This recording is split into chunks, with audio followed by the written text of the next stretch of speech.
Chapter 21. The Murder of Andrew Apthorpe. The Apthorpe estate ran parallel to the main street of the town, but the house itself was perched on a hill almost a mile distant from it.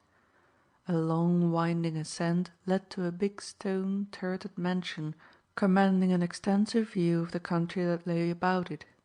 A well-kept lawn 300 yards in width surrounded the house. "The place was built," Mr. Westward explained, "by Colonel Crofton, the railroad man. On this lawn were great beds of rhododendrons which cost a great deal of money. When Apthorpe bought it he had them torn up and sown in grass. He said the flower beds and shrubberies were places where burglars might conceal themselves by day to break in by night." "He was certainly suspicious," Trent commented. Westward pointed to the house, which rose like a fortress above them. "When Crofton had it, there were windows on the ground level and several entrances. Apthorpe had them filled with granite, all except that big doorway opposite." By this time Trent was near enough to see that the house was not remote from buildings such as the stables and garages which are adjacent to most such residences. He remarked on the peculiarity. "The automobiles are kept in the basement of the house," Westward explained. "The big doors I pointed out to you cannot be opened by the chauffeurs. When they want to go out or come in they have to phone for permission. Then Mr. Apthorpe or someone else would touch a button in his big living room and the gates would swing open. He had a searchlight on the tower until the federal authorities forbade it." "It seems to me he must have lived in dread of violence," Trent observed. "And yet why should he? He was a well-known Boston broker of an old New England family, not the kind one would think involved in crime. In fiction it is the man who comes home after spending half his life in the mysterious East that one suspects of robbing gods of their jeweled eyes and incurring the sworn vengeance of their priests." "All men who collect precious stones live in dread," Charles Westward said. "I have never seen any of his things. I am not interested in them particularly.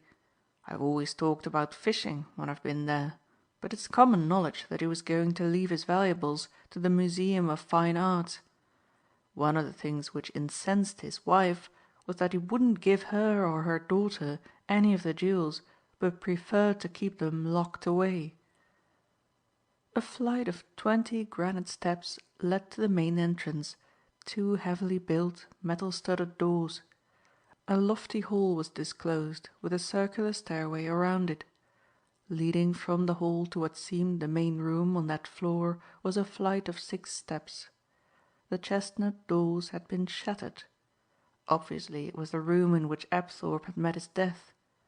For the rest it looked in no way different from half 100 other rooms in big houses which Trent had investigated professionally.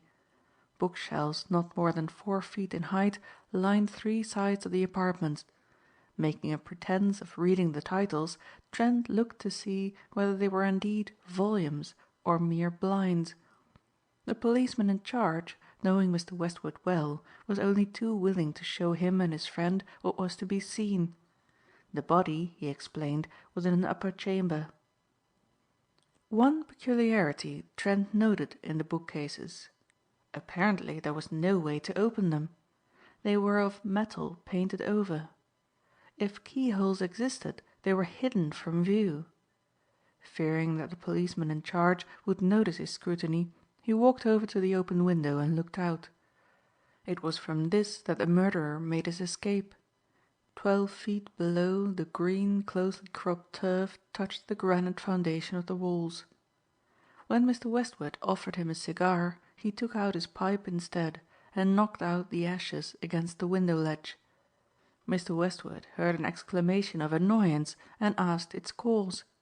Then he saw that while the stem of the pipe remained in its owner's hand, the bowl had fallen to the lawn below. "I won't be a minute," Trent said, and went down the main steps to the grounds. It was no accident that led him to drop his favorite briar. His keen eyes had seen footprints in the grass as he looked down. they might well be the marks of him who had stolen the famous emerald, and Trent had decreed a private vendetta against one who might have robbed him for what he came into Massachusetts. Searching for the pipe bowl, which he had instantly detected, he made a rapid examination of the ground.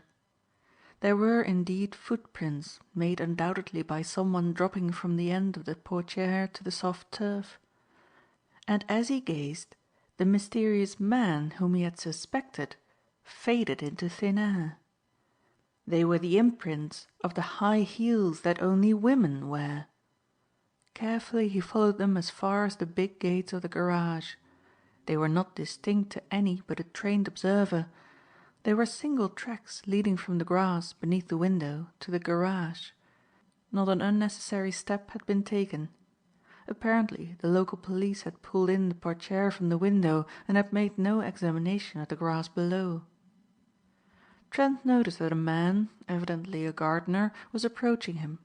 Quickly he dropped the bowl of his pipe again among some clover. The man was eager and obliging. Furthermore, he had heavily shod feet, which were already making their impression on the turf to the undoing of any who might seek, as Anthony Trent had done, to make a careful examination. Already the high-heeled imprints were obliterated. When the pipe was found, the man insisted on speaking of the murder. He declared that for an hour on the fatal night a big touring car had been drawn up near his cottage in a lane nearby, and that 2 men got out of it, leaving another in charge.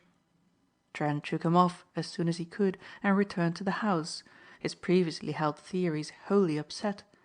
He had built them in the facts or falsities carefully supplied by Miss Thompson, and he was anxious to see the lady. It was most likely that the woman who had lowered herself from the window was the woman who had committed the murder. And for what could the crimes have been committed so readily as the Takowaja emerald? He recalled now that there had been a certain reserve in the Westwards' manner when they had spoken of Miss Thompson. Might they not have suspected her and yet feared to voice these suspicions to a stranger? As he thought it over, he came to the conclusion that it was not of the crime of murder they suspected her, but perhaps because of her relations with so notorious a man as the late Andrew Apthorpe. He remembered that the dead man's family was alienated from him, possibly for this very reason. He was given an opportunity very shortly to see the nurse. She came along the hall, not seeing him as he stood in the entrance, and made her way toward Mr. Westward. She was a tall woman, quietly dressed and not in nurse's uniform. Her walk was studied and her gestures exaggerated. She was that hard blonde type overladen with affectation to one who observed carelessly.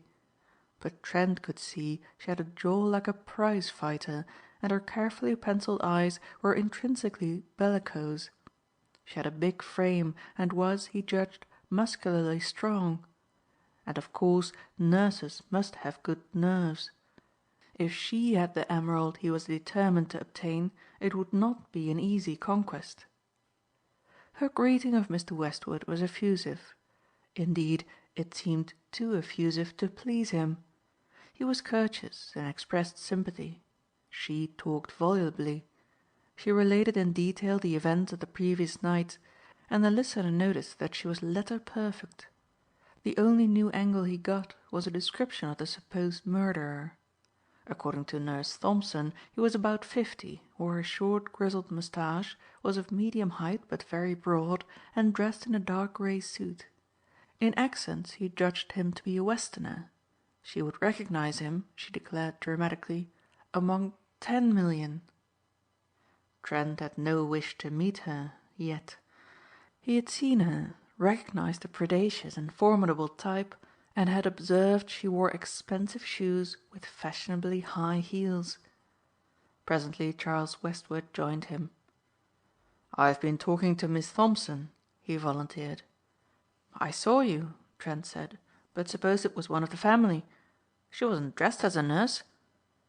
"She doesn't act like one," Westward answered. "Richmond was right. That woman drinks. I don't like her, Mr. Trent." "I suppose she needs sympathy now that her position is lost." The more Anthony Trent thought over the matter, the more thoroughly he became convinced that the mysterious stranger of whom the nurse spoke had no existence. If she had killed her employer she would not have done so unless it were to her advantage. And what better reason could there be, were she criminally minded, than some of his famous jewels? Trent determined to follow the thing up.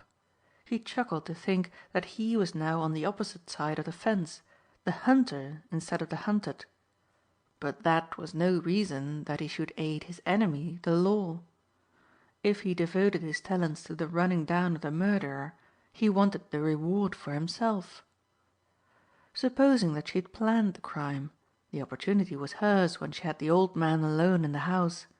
She would have been far too clever to use her knowledge of drugs to poison him. By such a ruse she would inevitably have incurred suspicion. If his assumption were correct, she had been very clever. At 8 o'clock she had started the ball rolling. At 9 she had strengthened her position by some acting clever enough to deceive Mrs. Westward. And when they had reached her, primed by her story of the threatening stranger, they had found her waiting hysterically for their aid. No doubt she had been drinking. Most women hate using firearms for violent purposes unless the act is one of suddenly inspired fury, when the deed almost synchronizes with the impelling thought. She had planned the thing carefully. She had, if his theory held, probably shot the old man as he sat reading. Then she had locked and barred the great doors and lowered herself to the ground and entered by the garage door, which she could have opened from above. Thus the man coming to her aid found a scene prepared which her ingenuity had led them to expect as entirely reasonable. "By the way," he demanded suddenly, "how long was the doctor or coroner in getting to Mr. Apthorpe?" "He didn't get there until midnight. His motor broke down." It was thus impossible to fix accurately the time of Apthorpe's death.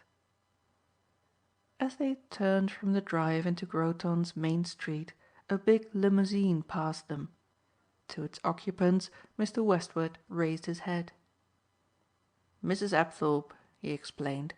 "Her daughter and son-in-law, Hugh Fanwood. The other man was Wilkinson, the lawyer, who acts for Mrs. Apthorpe." He paused as another car turned into the drive. "Look like detectives," he commented. "We are well out of it." That night Anthony Trent went back to New York. 24 hours later his fast runabout drew up at the Westwards' hospitable home. "I brought my car over from Boston," he explained untruthfully, "on my way back to New York by way of the Berkshires, and dropped in to see if there was any news in the Apthorpe murder case. The Boston papers had very little I didn't already know." He learned a great deal that interested him. First, that Nurse Thompson had been left $50,000 in the Apthorpe will.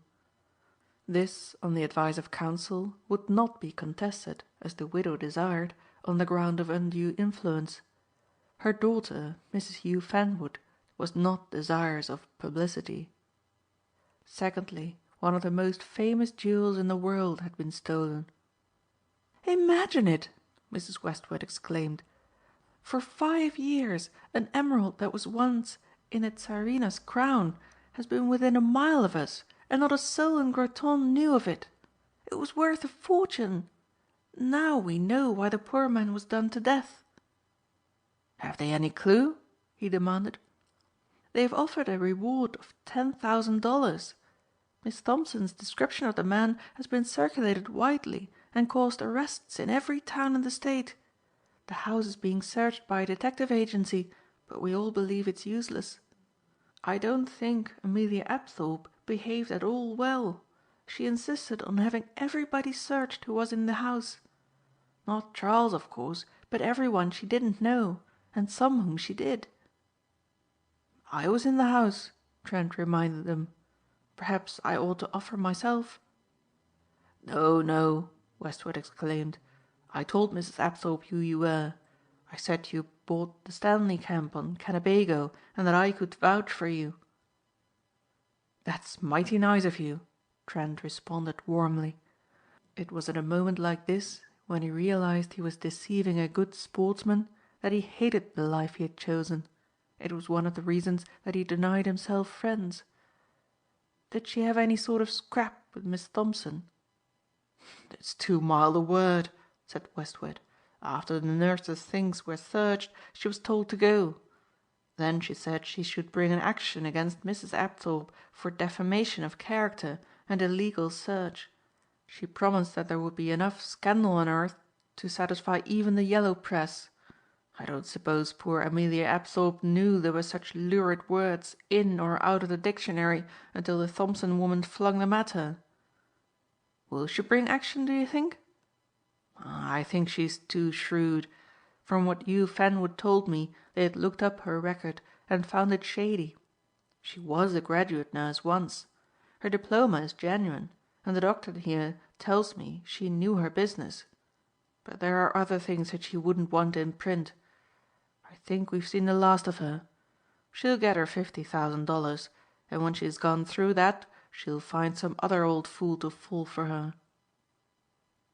So far Trent's conjecture as to her character had been accurate. The death of Apthorpe meant a large sum of money to her, while the legacy remained unrevoked. He could not marry her, since he was not divorced from his wife.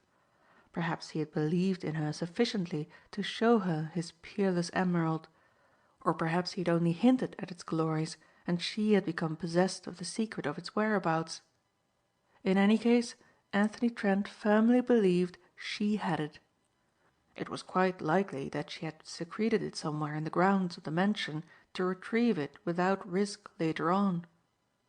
What woman, except Nurse Thompson, would have lowered herself from the room to the turf below on the night of the murder? And was it not likely that the emerald was the cause of the tragedy? The whole history of precious stones could be written in blood.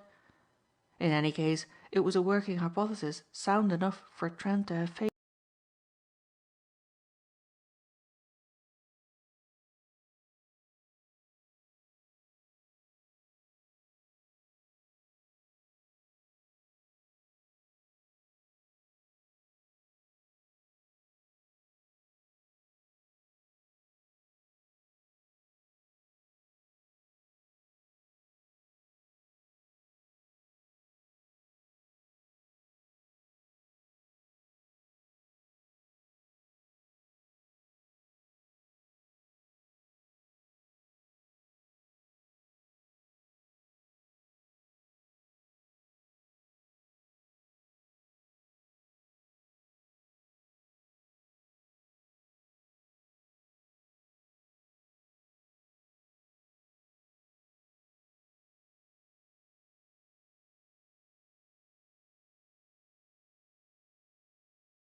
Chapter 22.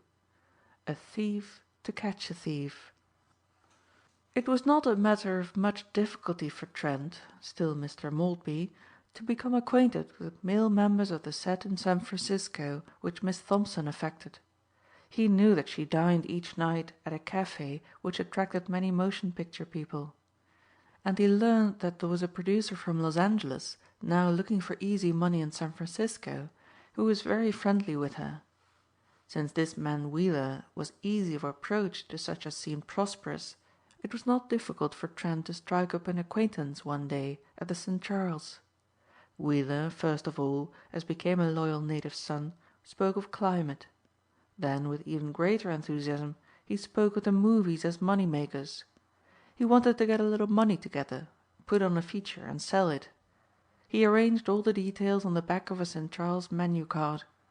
He had an idea which, if William Reynard of New York could learn of it, would bring that eminent producer of features a cool $1,000,000. Anthony Trent hung back with the lack of interest a man with money to invest may properly exhibit. Wheeler was sure he had money. He lived at a first-class hotel, he dined well, and he was a dresser to be admired. Also, Wheeler had seen a sizable roll of bills on occasion. There came a night when, at Anthony Trent's expense, Miss Nora Thompson, Wheeler, and a svelte girl called by Wheeler California's leading ingenue, partook of a sumptuous repast. Had it not been that Trent was out for business, the whole thing would have disgusted him. Wheeler and Nora were blatantly vulgar and intent on impressing their host. The ingenue said 100 times that he was like one of her dearest gentleman friends now being featured by the Jewbird Film Company. Her friend was handsome, but she liked Anthony's nose better. With coffee came the great scheme. Wheeler wanted to make a 5-reel feature of the Andrew Apthorpe murder. Nora Thompson was to play the lead. "It'll knock 'em dead," cried Wheeler. "Gee, what press agent stuff." He helped himself, with a hand trembling from excitement, to another gulp of wine. "My boy, you're in luck. We'll go into this thing on equal shares. I'm putting up $50,000 and you shall put up a like sum. We'll clear up 500%. "You've put up 50,000 in actual cash?" Trent demanded. "That's what I capitalize my knowledge of pictures at," Wheeler explained. "George is one of the best known producers in the game," Miss Thompson said, a trifle nettled at what she thought was a smile of contempt on the other's face. "He don't need your money. I've got enough in this bag right here to produce it." She waved a black moiré bag before Trent's eyes. George Wheeler looked at her and frowned. What a foolish project, he thought, to spend one's own money when here was a victim. "You keep that, little one," he said generously. "We're gentlemen. We don't want to take a lady's money. We'll talk it over later." A keen salesman, he noted Trent was growing restive. If the matter were persisted in, he might either take a fright or take offense. All this he explained later. "You see, Nora," he remarked, "that guy has a chin on him that means you can't drive him." "He's got a cold, nasty eye," said Nora, who was not without her just fears of strangers. "I'm going to play the game so he'll beg me to let him in on it," Wheeler boasted. "I know the way to play that sort of bird." The negotiations resulted in Trent's seeing a great deal more of this precious couple than he cared for. The ingenue, finding her charms made no impression on him, was rarely included in the little dinners and excursions. It was when Trent had met Miss Thompson a dozen times that he consulted the notes he had made on each occasion. It was a method of working unique so far as he could learn. It might yield no results in 1,000 cases. In the 1,001st it might be the clue. It was nothing more than a list of the costumes he had seen the ex-nurse wear. On going through the list he saw that whereas Miss Thompson had worn a new dress on each occasion of the dinners in public restaurants, with shoes and hosiery to harmonize or match the color scheme of her gown, she had always carried the black moiré bag. And since it was a fashion of the moment for women to own many and elaborate bags of this sort to match or harmonize with the color scheme or details of their costumes, it seemed odd that Nora Thompson, who had been buying everything that seemed modish, should fail to follow the way of the well-dressed. The bag as he remembered it was about 7 inches wide and perhaps 10 inches long. It was closed by a silver buckle and a pendant of some sort swung at each corner. Concentrating upon it, he remembered they were not beads but made of the same material as the bag itself and in size about that of an English walnut. He called to mind the fact that he had never seen her without this bag. Why should she cling so closely to what was already démodé? Were he a genuine detective, the problem had been an easy one. He could seize the bag, search it and denounce her. But that would entail giving up a priceless stone for a few $1,000s of reward. On the pretext of having to buy a present for a Chicago cousin, Anthony Trent led the willing Wheeler into one of the city's exclusive department stores. Wheeler was anxious to do anything and everything for his new friend. That night he, Nora and some other friends were to be Trent's guests at a very recherché dinner. He felt, as the born salesman senses these things, that he would get his answer that night and that it would be favorable. And with $50,000 to play with, he might do anything. Probably the last project would be to make a picture himself. Trent asked to be shown the very latest thing in bags. The counter was presently laden with what the salesgirl claimed to be direct importations from Paris. Trent selected one which he said would suit his cousin. "You ought to get one for Nora," he said. "What color is she going to wear tonight?" "Light blue," Wheeler returned almost sulkily. He had been with her when she purchased the gown and resented the extravagance. If she went on at that rate there would be nothing left for him. "What they call gentian blue." The salesgirl picked out an exquisite blue bag on which the lilies of France had been painted daintily by hand. It was further decorated with a border of fleur-de-lis in seed pearls. "This is the biggest bargain we have," the girl assured them. "The government won't allow any more to be brought over. It's marked down to $100. She looked at George Wheeler. "Will you take it?" "I'm not sure it's the shade my friend wants," he prevaricated. In reality he cursed Trent for dragging him into a proposition which could cost such a sum. He had not a tenth of the amount upon him. "I'll take it," Trent said carelessly, pushing $100 bill over the counter. "I've plenty of cousins and girls always like these things." Wheeler sighed enviously.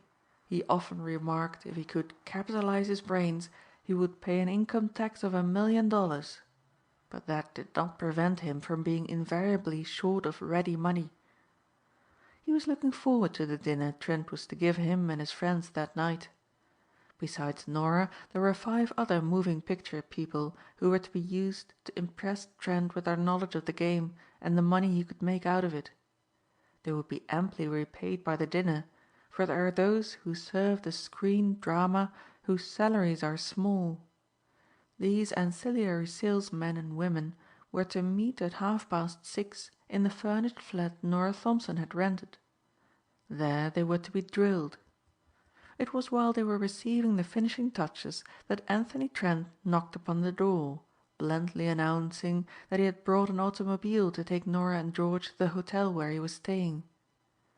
Instantly the gathering registered impatience to start.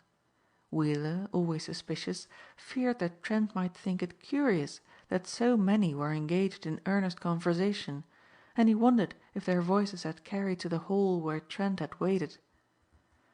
Suave and courteous, Trent made himself at home among the crowd of people who were, so they informed him, world famous in a screen sense. Trent, as usual, had timed things accurately. It was part of his scheme that Norah should want to banish from his mind the idea that there had been any collusion. She was bright and vivacious in her manner toward him. "You're a sweet man," she exclaimed. "I'm dreadfully hungry and thirsty. Come on, boys and girls." He noticed that, although arrayed in a new costume of blue, she clung to her black moiré bag. He called Wheeler aside while Norah mixed a last cocktail for the men. "George," he whispered, "that blue bag I bought is just the thing to give Norah." George felt a parcel thrust into his hand. "It's a little present from me to you, and she mustn't know I bought it." "She shan't from me," Wheeler said almost tremulously. Nothing could have happened more delightfully. Not 10 minutes ago, in the presence of his even less prosperous motion picture colleagues, Norah had called him a tightwad who didn't think enough of the woman he was to marry to buy her a ring. He explained that easily enough by saying nothing in San Francisco was good enough for her and that he was ordering one from New York. This present from a rich and careless spender would prove affluence no less than affection. "Thanks, old man, a million times." Norah was at the door when he presented it. She was genuinely affected by the gift. Perhaps her thanks were even warmer when one of her friends picked up the sales slip which had fluttered to the ground and read aloud the price. "I'm tired of that black bag."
Chapter 23.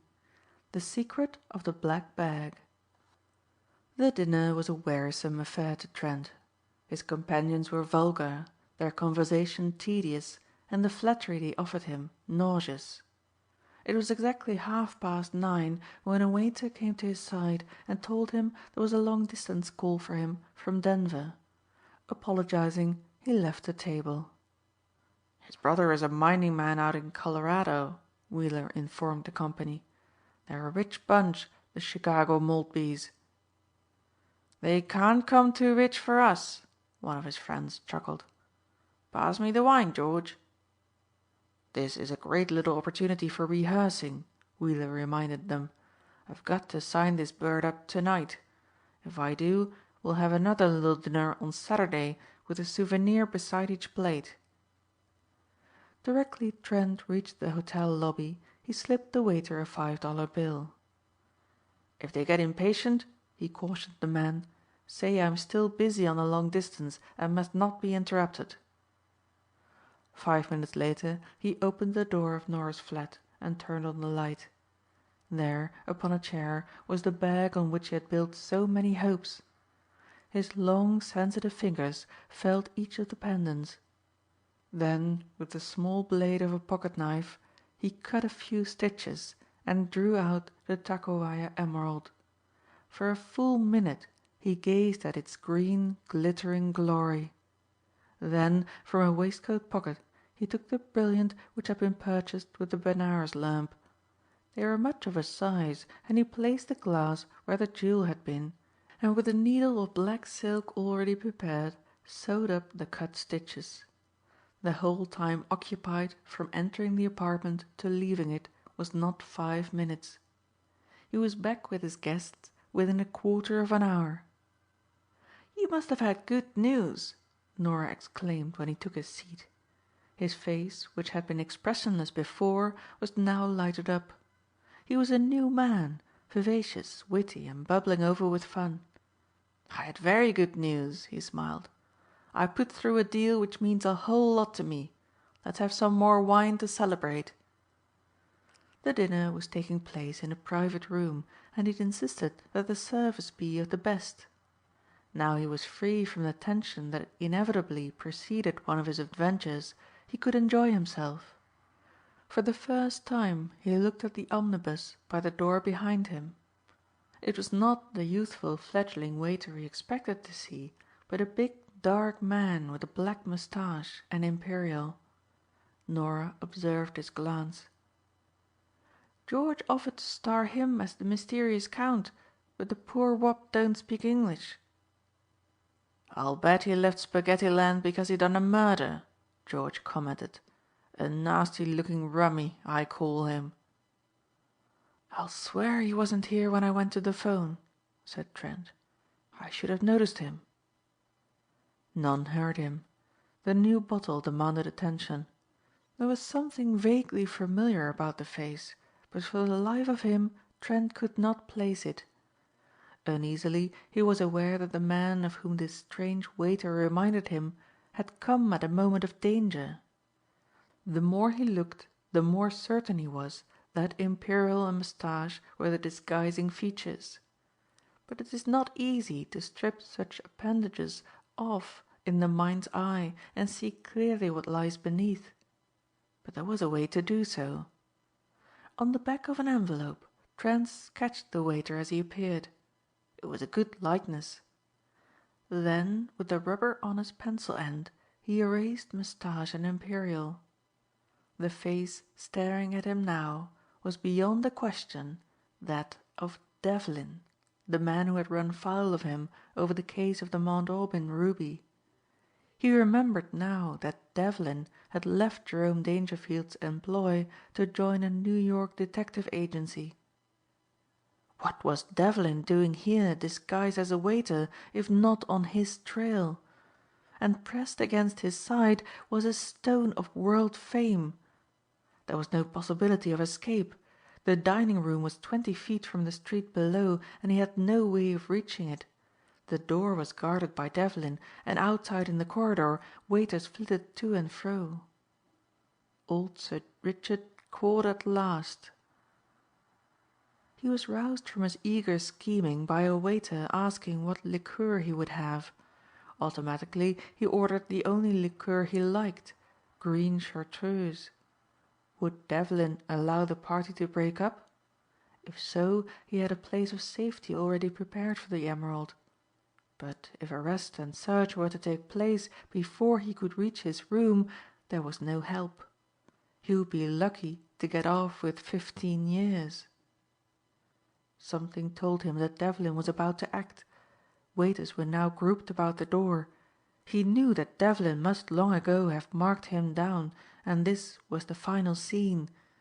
And yet, oddly enough, when suddenly the door closed and a truculent detective advanced to the table, tearing off moustache and imperial, Anthony Trent, who had not left his seat, had no longer the incriminating stone upon him. He felt, in fact, reasonably secure.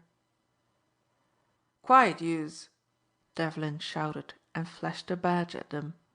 5 of the 8 felt certain he had come for them. Wheeler owed much money in the vicinity of Fort Lee, New Jersey, and was never secure. And more than that, he had passed many opprobrious remarks concerning the waiter, whom he supposed did not understand him. "I'm employed," said Devlin, "to recover the emerald stolen from the home of the late Andrew Apthorpe of Groton, Massachusetts, on the 3rd of last month, and you can be searched here or in the station house." "It's an outrage!" exclaimed Miss Richards, the character woman. "Sure it is," Devlin agreed, cynically. "But what are you going to do about it?" A woman operative was introduced who took the ladies of the party into an adjoining room for search. The emerald was not found. The search revealed merely that Miss Richards had been souvenir hunting and her spoils were a knife, spoon and olive fork. The men had passed the ordeal successfully. That they had made the most of their host's temporary absence, the pockets full of cigars, cigarettes and salted almonds testified. Anthony Trent seemed hugely amused at the procedure. Alone of them he did not breathe suits for defamation of character and the like. "I have rooms here," he reminded Devlin. "By all means search them." "I have," snapped the other. showing his teeth. "I regret I didn't bring my golf clubs," Trent taunted him. "I hope I'll put you in a place where they don't play golf," Devlin cried angrily. "I'm wise to you." "It's good he's wise to something," shouted Miss Richards. "Isn't it?" Trent returned equably. "I've had no experience of it so far." He resumed his seat and beckoned a waiter. "Some more coffee. Sit down, ladies, the ordeal is over." "Not by a long shot," snarled Devlin.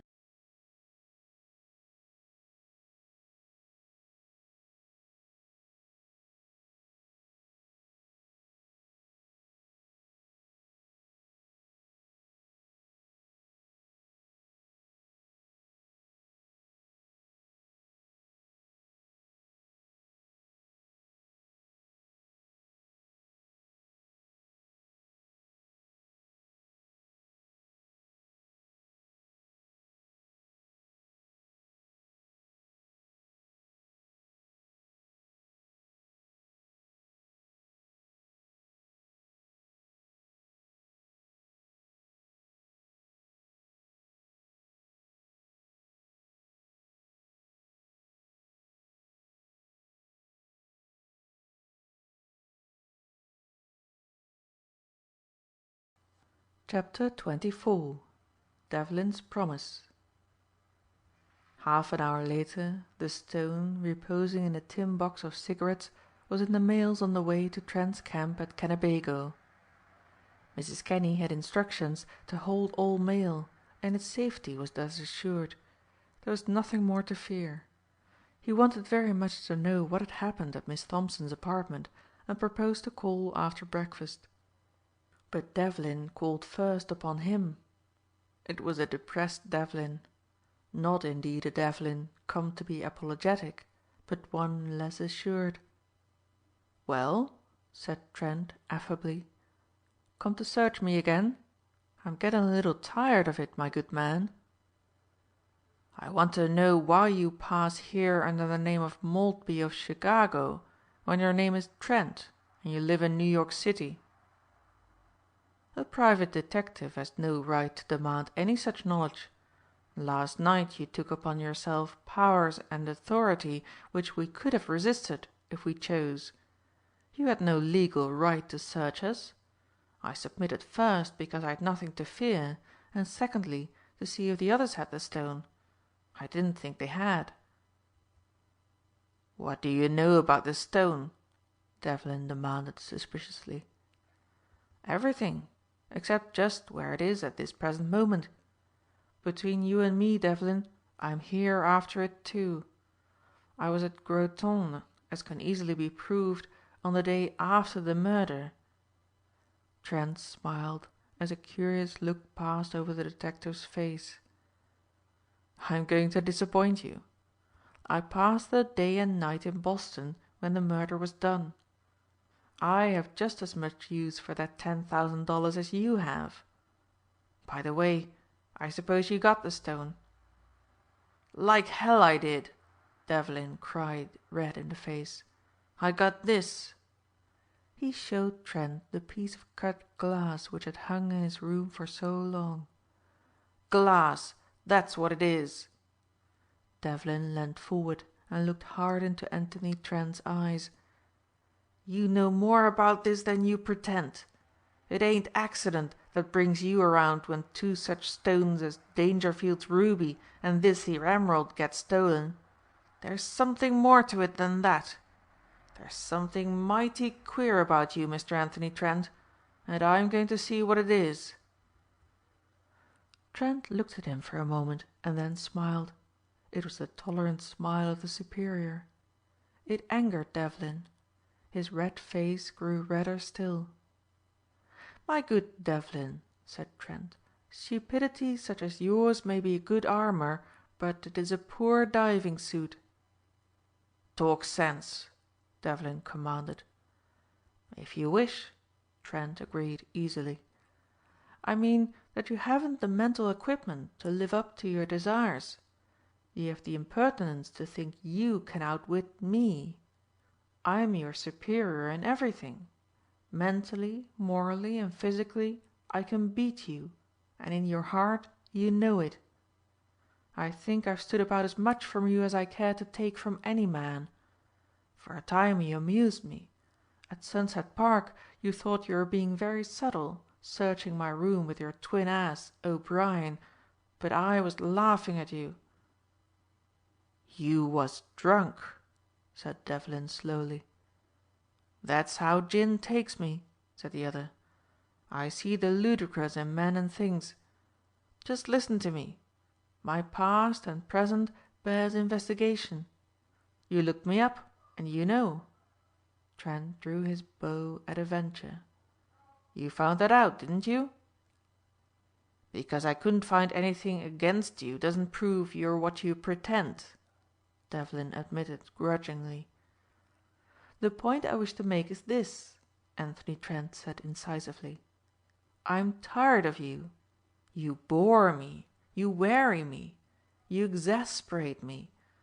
I'm willing to overlook your blundering stupidity this time, but if you worry me again I shall go after you so hard you'll wish you'd never heard my name. I've got money and that means influence. You've neither. Think it over. Now get out." Devlin looked at him doubtfully. There was a strong personal animus against Anthony Trent.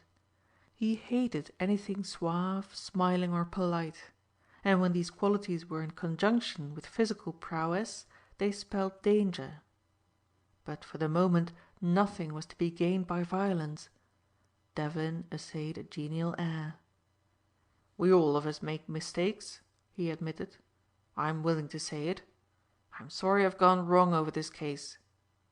He held out a big short fingered hand. "Goodbye."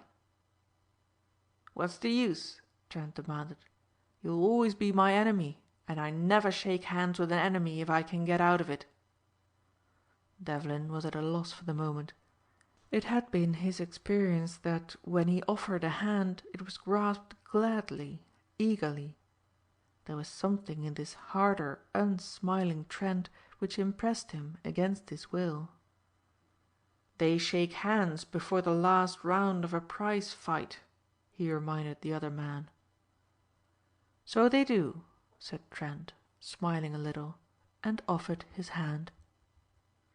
2 weeks later he was compelled to concede that Devlin's pertinacity sometimes won its reward.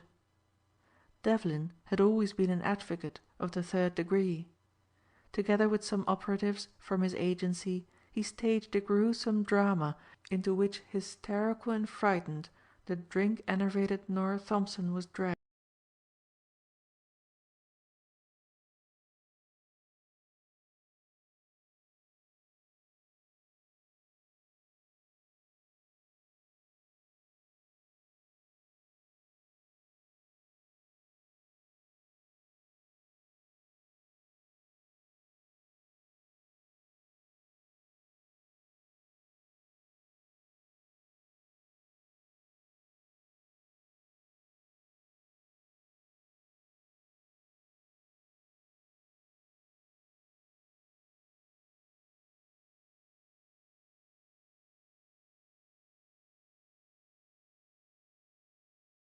Chapter 25. On the Trail of the Countess.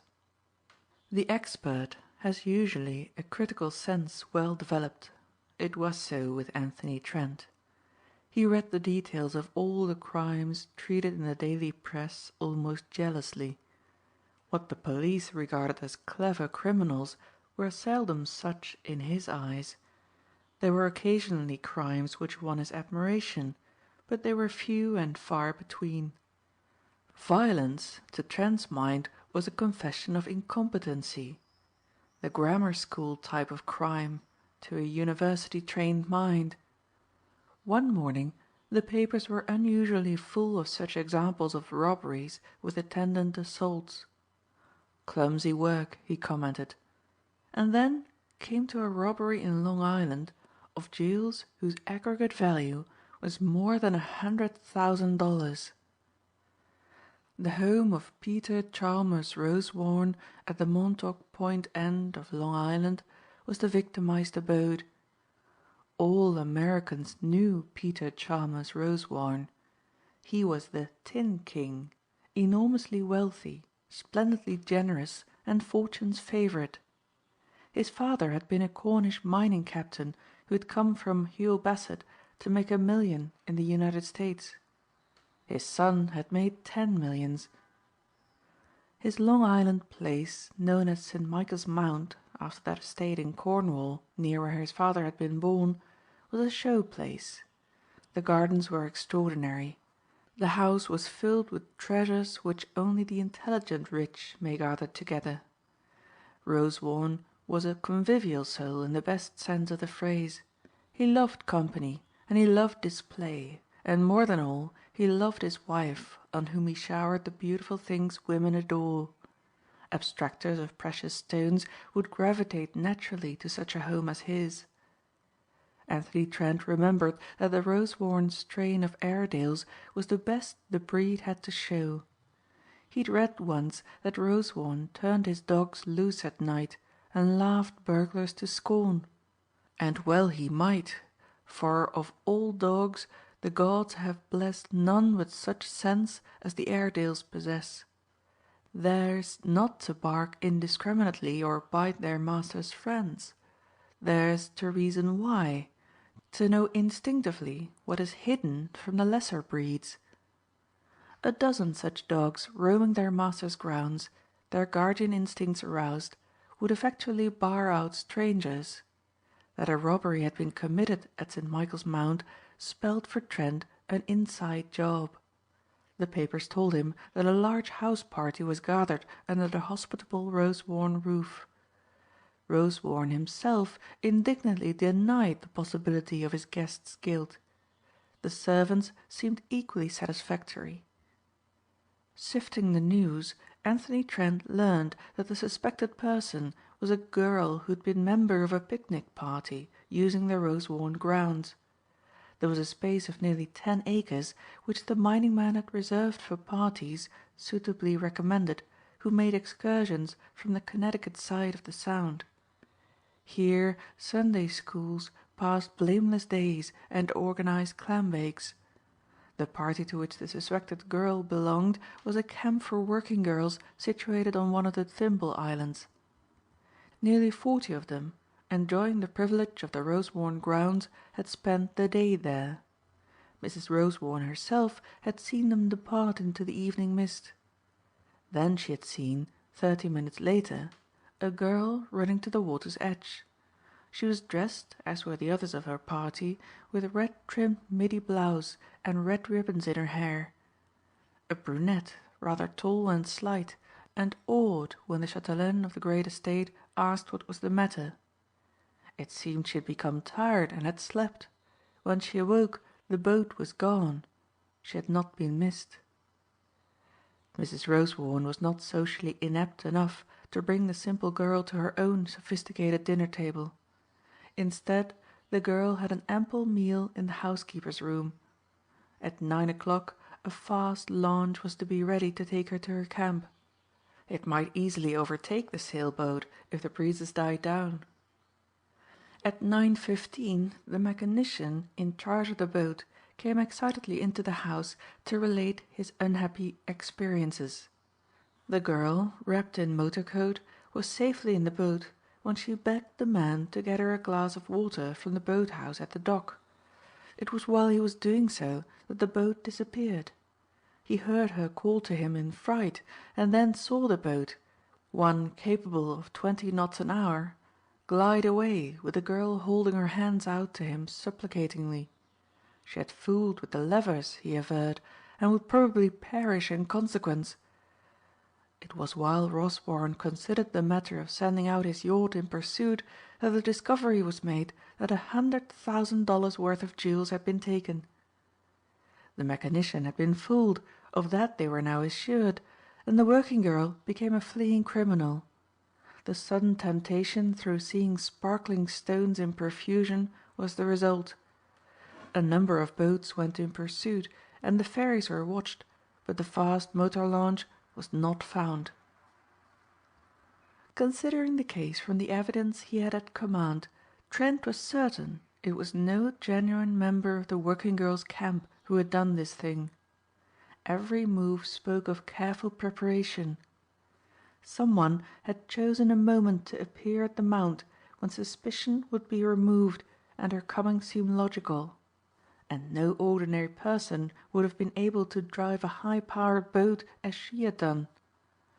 Another thing which seemed conclusive proof of his correctness was the fact that the girl had overlooked this was as the police phrased it Mrs. Simeon Power's pearl necklace and the diamond tiara belonging to Mrs. Campbell Glenelg.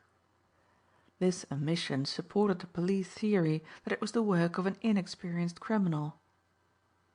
Anthony Trent chuckled as he read this. He also had rejected the Powers pearls and the Glenelg tiara. They had been in his appraising hand. They were both extraordinarily good imitations. Assuredly, a timid working girl could not be such a judge of this. She was a professional and a clever one. Probably she had sunk the launch and swam ashore. Later reports veered around to his view. The camp people were highly indignant at being saddled with a criminal. They had counted noses before embarkation and none was missing. Mrs. Rosewarne described the girl and so did the housekeeper.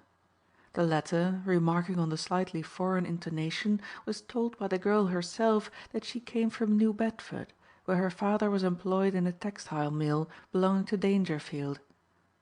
Like so many of the inhabitants of this mill town, he was of French-Canadian stock and habitually spoke French in the home. But the housekeeper, who had served the wealthy in England and continental Europe, would have it that this intruder come of a higher social class than New Bedford mills afford. Interviewing the housekeeper in the guise of a Brentford newspaper man, Trent asked her 100 questions, and each one of her answers confirmed the belief that had grown in him. This clever woman was the Countess. He felt certain of it. That slight intonation was hers. The figure, the height, the colouring. And of course the exact knowledge of what stones were good and what were not. This was another count against her, for Trent had marked St. Michael's Mount for his hunting ground, and now precautions against abstractors would be redoubled. He felt almost certain that this was the Countess's first exploit since her escape from the hotel after the Guestwick robbery. He had followed the papers too closely to miss any unusual crime. A woman of her breeding need never drop to association with the typical criminal. Since she was marooned in the United States during the war, she was of necessity cut off from her favorite Riviera hunting grounds. Where, then, might she meet the wealthy set if not among the owners of big estates on Long Island? Trent felt it probable that she was near some such social center as Meadowbrook or Piping Rock. How was he to find her? To begin with, he decided to attend the Mineola Horse and Dog Show. This country fair, held during late September, invariably attracted, as he knew, all the horse-loving, polo-riding elements of the smart set. Not to go there, not to be interested intelligently in horses, hounds and dogs was a confession of ineligibility to the great Long Island homes. Although he entertained a bare hope of seeing her and passed the first day in disappointment, he saw her almost directly he entered the show grounds on the second morning. She looked very smart in a riding habit. Her hair was done in a more severe coiffure than he had noticed before. She was talking to a well-known society woman, also in riding kit, a Mrs. Hamilton Buxton, famous for her horses and her loves. But he could not judge from this whether or not the Countess was on friendly terms with her or not. There is a camaraderie among those who exhibit horses or dogs which is of the ring side and not the salon. Outside it was possible Mrs. Hamilton Buxton might not recognize her. Later on he saw that both women, were riding in the class for ladies' hunters to be ridden side saddle by the owners. So the Countess owned hunters now! Well, he expected something of the sort from a woman who had outwitted so astute a craftsman as himself. In a sense he was glad of it. It was better to find her in such a set as this. When she rode around the ring he saw by the number she bore that she was a Madame de Beaulieu of Old Westbury. She rode very well. There was the haute école stamp about her work, and she was placed second to Mrs. Hamilton Buxton, whose chestnut was of a better type. Anthony Trent went straightway to New York. He did not want to be seen yet. He called up a certain number and made an appointment with a Mr. Moore. This man, David Moore, was a private detective without ambition and without imaginative talent. It always amused Trent when he employed a detective to find out details that were laborious in the gathering. In some subtle manner Trent had given Moore the impression that he was a Secret Service agent exceedingly high in the department. "Moore," he said briskly, as the small and depressed David entered the room, "I want to find all about a Madame de Beaulieu who lives in Old Westbury, Long Island. I suspect her of being a German spy. Find out what other members of the household there are and who calls. Whether they are in society or only trying to be. I want a full and reliable report. The tradesmen know a whole lot as a rule, and servants generally talk. I want to know as soon as possible, but keep on the job until you have something real." He knew that Moore, by reason of an amazingly large family, was always hard up. He handed him $50. "Take this for expenses." Moore went from the room with tears in his eyes. He looked at Trent as a loving dog looks at its master. 2 years before his wife lay at the point of death, needing more than anything a rest from household worries and the noise of her offspring. Trent sent her to a sanitarium and the children to camps for the whole of a hot summer. In his dull, depressed fashion, Moore was always hoping that some day he could do something to help this benefactor who waved his thanks aside. The report, written in Moore's small, clear writing, entertained Trent vastly. Madame de Beaulieu was a daughter of France whose husband was fighting as an officer of chasseurs and had been decorated thrice. Many pictures adorned the house of her hero. She had a French maid who allowed herself to be very familiar with her mistress. Undoubtedly she was the aunt of the Guestwick occasion. The men of the household were doubtful, according to Moore. One was Madame's secretary, an American named Edward Conway, who looked after her properties, and the other an Englishman, Captain Monmouth, a former officer of cavalry who had broken an ankle in a steeplechase, so the report ran, and was debarred from military service. He was a cousin by marriage. The servants asserted that he was an amazingly lucky player at bridge, or indeed of any card game. So much so indeed that the neighboring estate owners who had been inclined to be friendly were now stiffly aloof. The captain's skill at dealing was uncanny. Bills were piling up against them all. It was due largely to this that Moore was able to get so much information. A vituperative tradesman sets no watch on his tongue. Conway, the secretary, confined his work almost entirely to drinking. There were many bitter wrangles at the table, but the English tongue was never adopted on such occasions.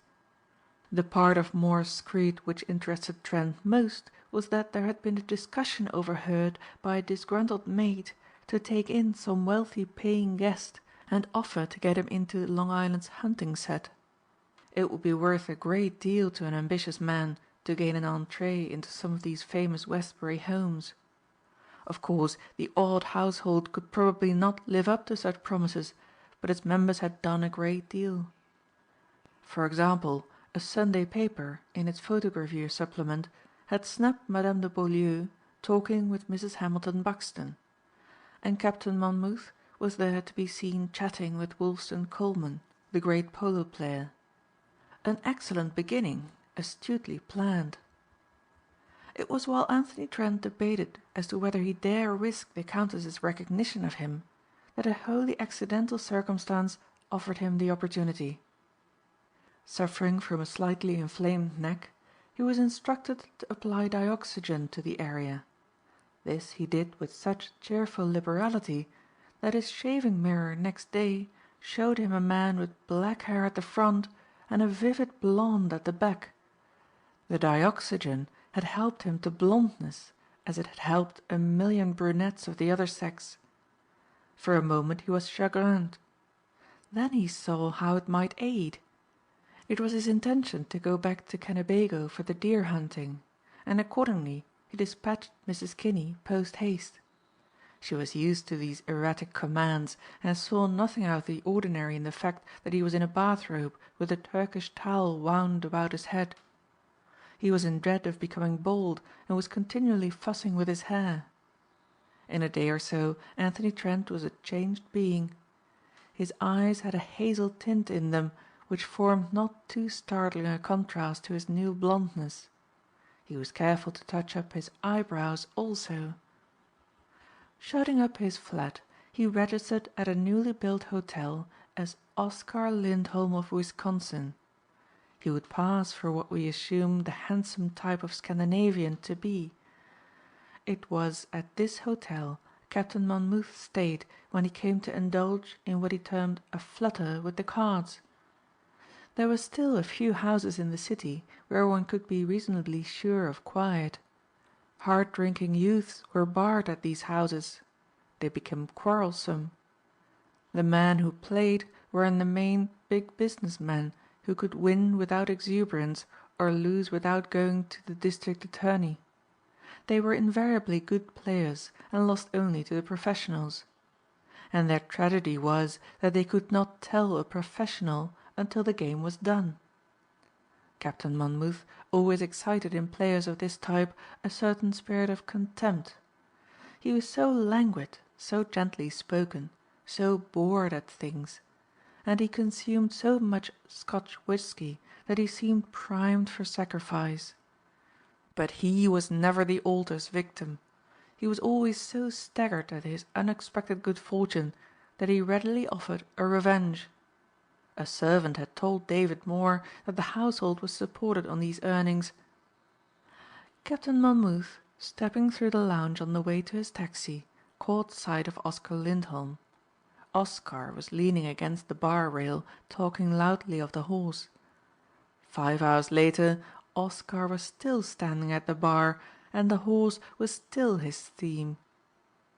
Monmouth was a careful soul for all his gentle languors and sauntered into the tap room and demanded an Alexander cocktail.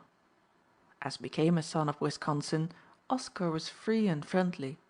The Alexander was a new one on him, he explained, dropping for a moment themes equine. Monmouth never made the mistake of offering friendship to a barroom stranger unless he knew exactly what he was and how he might fit into the Monmouth scheme of things. He referred Mr. Lindholm to the guardian of the bottles. It was the size of the Lindholm wad that decided Captain Monmouth to accept an invitation to a golden woodcock in the grill room. There it was that Lindholm opened his heart. He wanted to follow hounds from the back of a horse. "Well, why don't you, my good sir?" Monmouth replied languidly. For a moment a light of interest had passed across the dark blue eyes of the ex-cavalryman. Trent knew he was interested. Trent explained. He said that the following of hounds near New York was only possible to one who passed the social examination demanded by these who controlled the hunting set. "You're quite right," Monmouth admitted. "For the outsider it's impossible." "I'll show 'em," Oscar Lindholm returned, chuckling. Then he took the proof of an advertisement from the columns of a great New York daily and passed it over to Monmouth. "Wealthy Westerner wants to share home among hunting set of Long Island. Private house and right surroundings essential. References. O.L." and that light passed over the Englishman's eyes and was succeeded by a look of boredom. "You don't suppose, do you," he asked, "that the kind of people you want to know will admit a stranger from Wisconsin into their family?" "Why not?" the other cried, indignantly. "Isn't this a free country, and ain't I as good as any other man?" "In Wisconsin, undoubtedly. Can't speak for Westbury. By the way, can you ride?" "I could ride your head off," Lindholm bragged. "Yes?" said Monmouth softly. "Now that's very interesting. Perhaps we could arrange a little match somewhere." "Any time at all," Trent returned. He did not for a moment believe he had a chance against Monmouth, but he could afford to lose a little money to him. In fact, he was anxious for the opportunity. "You're staying here?" Monmouth demanded. Trent pushed a visiting card toward him. It was newly done. Oscar Lindholm, Spartan Athletic Club, Madison, Wisconsin. "Yes, I'm staying here," he admitted. "Are you?" "My home is in Westbury," Captain Monmouth replied. "Then you could get me right into the set I want."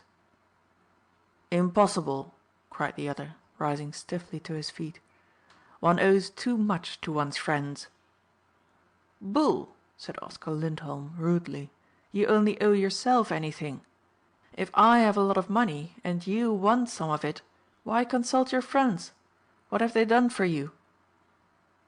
"I don't care to discuss it," Captain Monmouth exclaimed. "Good night, Mr. Lindholm." He limped away. Assuredly he was no simpleton. He was not sure of this blonde lover of cross-country sport. If Lindholm were genuine in his desire to break into the sort of society he aimed at, he would come back to the attack. If he were not genuine, it were wiser to shake him off. As for Trent, he felt reasonably sure things would come his way. But there was a certain subtlety about these foreign gentlemen of fortune which called for careful treading. Were he once to win his way to the establishment of Madame de Beaulieu, he would be in dangerous company. The man who had just left him was dangerous, he sensed. The Countess already commanded his respect. Then there was the so-called secretary and the woman who posed now as a maid. And in the house there might be a treasure trove that would make his wildest expenditures justified. Looked at in a cool and reasonable manner, it was a very dangerous experiment for Anthony Trent to make. He would be one against four. One man against a gang of international crooks, all the more deadly because they were suave and polished. It was while he was breakfasting that Captain Monmouth took a seat near him. Trent commanded his waiter to transport his food to Monmouth's table. "What about that horse race?" he demanded. "Let me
Chapter 26.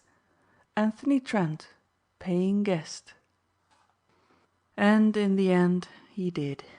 When Captain Monmouth suggested that the match between the two be ridden off on his own grounds near Westbury, Anthony Trent felt certain that he was taken there to be inspected by the other members of the household.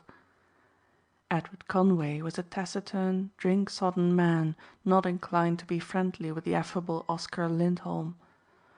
Of the match little need be said. Trent, a good rider, had engaged to beat a professional at his own game. Captain Monmouth was the richer by $1,000.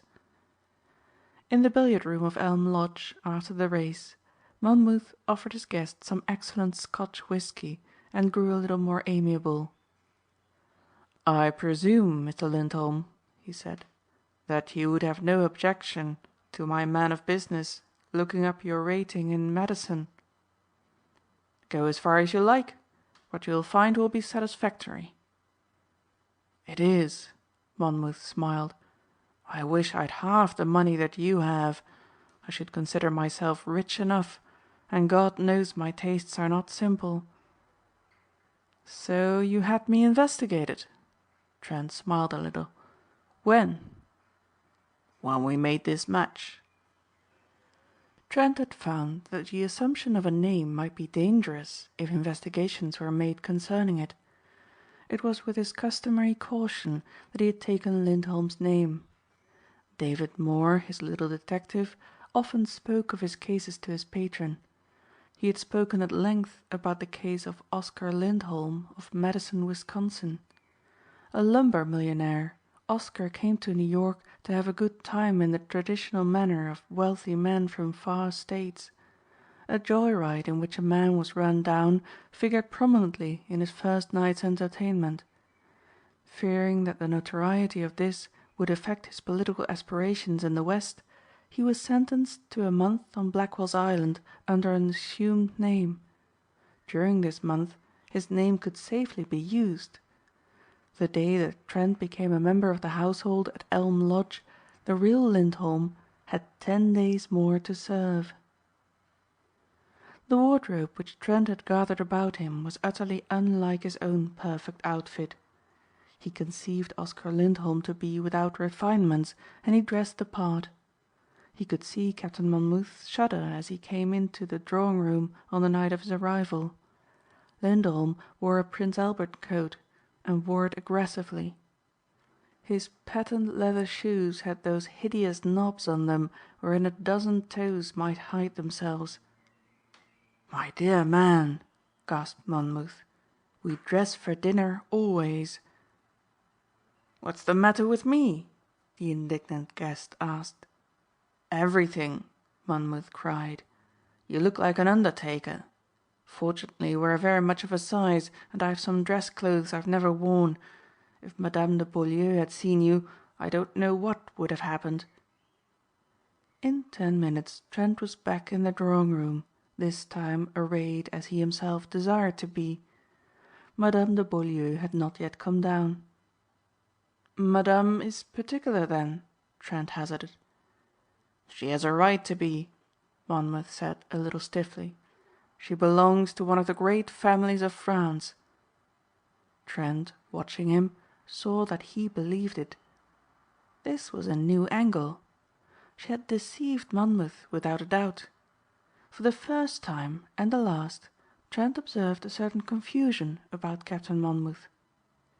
"In confidence," he said, "Madame de Beaulieu and I are engaged to be married. Captain de Beaulieu and she were negotiating for a divorce when the war broke out, and we must wait therefore." Trent, remembering Moore's report as to the members of the household, pointed to Edward Conway sipping his third cocktail. "That's the chaperone, eh?" "Madame de Beaulieu's aunt, Madame de Berlaymont, is here," Monmouth said affably. "It is our custom to use French at the table as much to starve the servants of food for gossip as anything else. You speak French, of course?" "Not a word," Trent lied promptly. "Now if you want to talk Danish or Swedish I'm with you." Madame de Berlaymont? No doubt the French maid resuming the aunt pose. At the Guestwick affair she had been an English lady of fashion. Had they put themselves to this bother simply for his sake? He doubted it. "We've not been here long," Captain Monmouth went on, "and we know very few people. Of course we could easily know the wrong sort, but that's dangerous. Tonight one of the most popular and influential men in the country is coming." Captain Monmouth had no time to mention his name, for Madame de Beaulieu came in. It was the first time Trent had met her face to face since that night at the Guestwicks.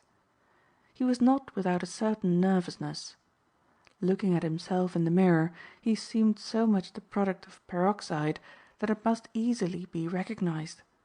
But Madame de Beaulieu gave him the most cursory of glances. There was a certain nervousness about her and Monmouth which had little enough to do with him. This visit of the influential neighbor plainly was what concerned them. Trent assumed, shrewdly enough, that they were trying, for reasons of their own, to break into the wealthy hunting set, and had not found it easy. Madame de Beaulieu was beautifully gowned. She looked to be a woman of 30, whereas when he had first seen her she looked no more than 22. She carried herself splendidly. Her French accent was marked. In the police court she spoke as the English do. When the little bent, grey ringleted but distinguished aunt came in, he could not recognize her at all. Assuredly he had stumbled upon as high class a band of crooks as had ever bothered police. He could sense that they regarded him as a necessary nuisance whose $500 a week helped the household expenses. And he knew, instinctively, that Captain Monmouth and Edward Conway would plan to get some of the millions he was supposed to have. Trent's Swedish accent was copied faithfully from his janitor, who had been of a superior class in his own country before he had fallen to furnace tending. He did not overdo it. To those listening he appeared anxious to overcome his accent and lapsed into it only occasionally. Trent heard Monmouth tell Madame de Beaulieu that Lindholm's dress was terrible and that by God's grace their measurements were identical or they would have been disgraced by a guest in a frock coat. He spoke in rapid French and in an undertone, but Trent's ears were sharp and had ere this warned him of danger where another man would have heard nothing. The guest of honor was no less than Conington Warren. He was ripely affable. He had come to this dinner more to report on the behavior of the strangers occupying Elm Lodge than anything else. A bachelor may sit at a table, or a divorced man, where the married man cannot go. At the Mineola show Madame de Beaulieu had made a good impression on the women, but they were not sure of her. They had found that Captain Monmouth was indeed the second son of Sir John Monmouth, Bart, and formerly an officer of Lancers. He had wasted his money at the racetrack and the gaming table. But then that was not wholly frowned upon by the young bloods of American society. Trent could see that Warren was impressed. There was an air of breeding about his hostess and host he had not thought to see. The dinner was good enough to win his distinguished commendation. He unbent so far as to question Mr. Lindholm about political conditions in his native state. He congratulated Madame de Beaulieu on the single string of exquisite pearls that were about her white throat. And well he might. Cartier had charged Peter Chalmers Rosewarne a pretty penny for them not so long ago. Had he but known it, he would have been even more interested in the ring which Oscar Lindholm wore. It was a plain gold band in which a single ruby blazed. He had never worn it till now. He felt Lindholm might easily allow himself the luxuries of which Anthony Trent was denied. The stone had adorned a stick pin which Conington Warren once loved and lost. Monmouth's knowledge of horses commended itself to the owner of thoroughbreds. Two men such as these could not play a part where horses were concerned. Conington Warren remembered seeing Monmouth win that greatest of all steeplechases, the Grand National. A camaraderie was instantly established. It was a triumphant night. Undoubtedly the household at Elm Lodge would be accepted. Thinking over the situation in his own room that night, Trent admitted he was puzzled. Why this struggle for social recognition? His first theory, that it was in order to rob wealthy homes, was dismissed as untenable. To begin with, it was an old trick and played out. Directly an alien household in a colony of old friends attracts attention, it also attracts suspicion. And if this section of Westbury were to suffer an epidemic of burglaries, Madame de Beaulieu's home would come under police supervision. There was little doubt in Trent's mind that this Captain Monmouth was a member of the family he claimed as his. Conington Warren and he had common friends in England. What was his game? And yet Madame de Beaulieu, or the Countess, had been notorious as the leading member of a gang of high-class crooks. She had even been finger-printed and had, he believed, served a sentence. Not a month before she had taken $100,000 worth of jewels from St. Michael's Mount and an amount of currency not specified. As the days went by, Trent made other discoveries. He found for one thing that the man whose name he had taken had a reputation for drinking, for he found a decanter and siphon ever at his elbow. By degrees he and Edward Conway gravitated together. This Conway, whose part in the game he could not yet guess, was drinking himself steadily to death. One morning Trent came upon Conway scribbling on a pad of paper. He stared hard at what he wrote and then tossed the crumpled paper into a nearby open fire. The day was chilly and the blazing logs were cheerful.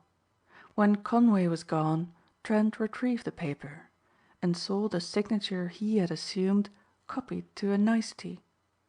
Conway probably had his uses as a forger. The gang of the Countess had accomplished notable successes by these means.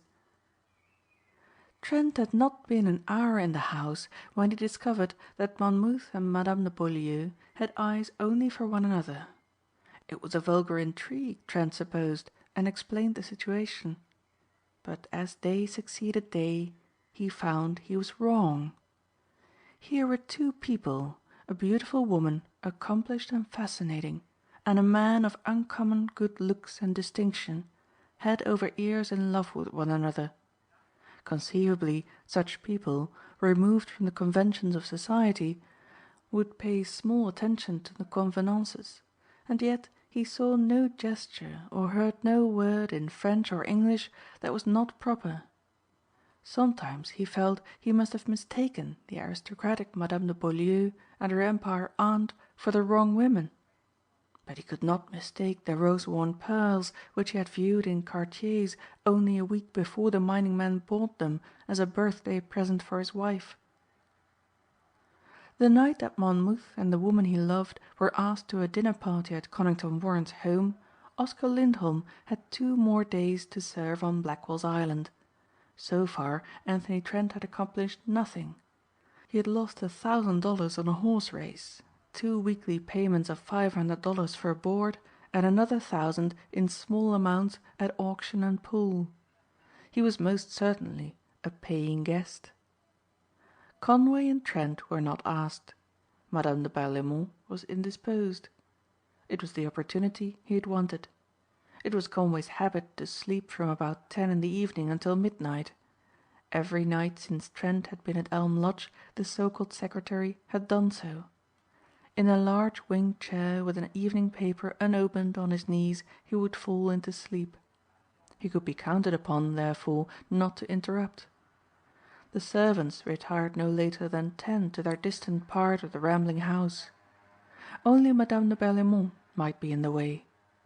In reality this amiable chaperone was a woman in the early 20s, Trent believed, and could not be counted upon to remain unmoved if she heard strange noises in the night as of burglars moving. Trent already knew the layout of the house. It was just past 10 when the servants went to bed and Conway sunk in his 2-hour slumber, that Oscar Lindholm went exploring. Stepping very carefully by Madame de Berlaymont's room, he listened a long while. No sound met his ears. Then, with a practiced skill, he turned the doorknob and entered an unlighted room. Still there was no sound of breathing. And when he switched on the light, the apartment was empty. The indisposition which had kept the aged lady 2 days confined to her chamber was plainly a ruse. Trent could return to it later. Never before tonight had Trent carried an automatic pistol and been prepared to use it if necessary. He was now in a house whose inmates were, like himself, shrewd, resourceful and strong. For all he knew, Conway might long ago have suspected him. Madame de Beaulieu and her chaperone occupied the bedrooms of one wing of the low rambling house. In the other wing, Monmouth, Lindholm and Conway slept. Over this bachelor wing, as it was called, were some smaller rooms where the 4 maidservants slept. The rooms of Madame de Beaulieu were beautifully furnished. It was a suite with salon, bedroom and a large bathroom. Trent determined to allow himself an hour and a half. Skilled as he was in searching, he felt he would discover something in those 90 minutes. But the time had almost gone by and he was baffled. There was nothing. He probed and sounded and measured as he had seen Dangerfield's detectives do, but nothing rewarded him. What jewels Madame de Beaulieu owned she'd probably worn. But how dare she wear at a dinner party where the Rosewarnes might conceivably be, so well known a string of pearls? And what of those other baubles which were missing from St. Michael's home? A carved ivory jewel box on her dressing table revealed only a ball the size of a golf ball made of silver paper. She had begged him to save the tinsel and the boxes of cigarettes he smoked so that she might bind this mass until it became worthy of sending to the Red Cross. Anthony Trent balanced the silver sphere in his hand. Naturally it was heavy. If I, he mused, wanted to hide my 3 beauties, I couldn't think of anything safer than this. She's clever too. Why shouldn't she use it for something she's afraid of anybody seeing? A steel hatpin was to his hand. Exerting a deal of wrist strength, he thrust it through the mass. In the middle it met with a resistance that the pin could not pierce. It was 12 o'clock as he put it in his pocket and locked the door of his own room. It seemed minutes before his eager fingers could strip off piece after piece of silver paper. And then the palm of his hand cupped one of the most beautiful diamonds he had ever seen. It was fully 100 carats in weight, and its value he could hardly approximate. No stone of this size had ever been lost in the United States. He remembered, however, some 4 years ago, the Nizam of Hyderabad, one of the greatest of Indian potentates and owner of an unparalleled collection of diamonds, had bought a famous stone in London. It was never delivered to him. The messenger had been found floating in the Thames off Greenhithe. The reputed price of purchase had been £35,000. The Nizam's had been a blue-white diamond, and Anthony Trent believed he held it in his hand. He thought of his Benares lamp and chuckled. If he desired to avenge himself on Madame de Beaulieu for the loss of the Guestwick money, he was amply rewarded now. The blazing thing in his hand would fetch at least $200,000 if he dared dispose of it.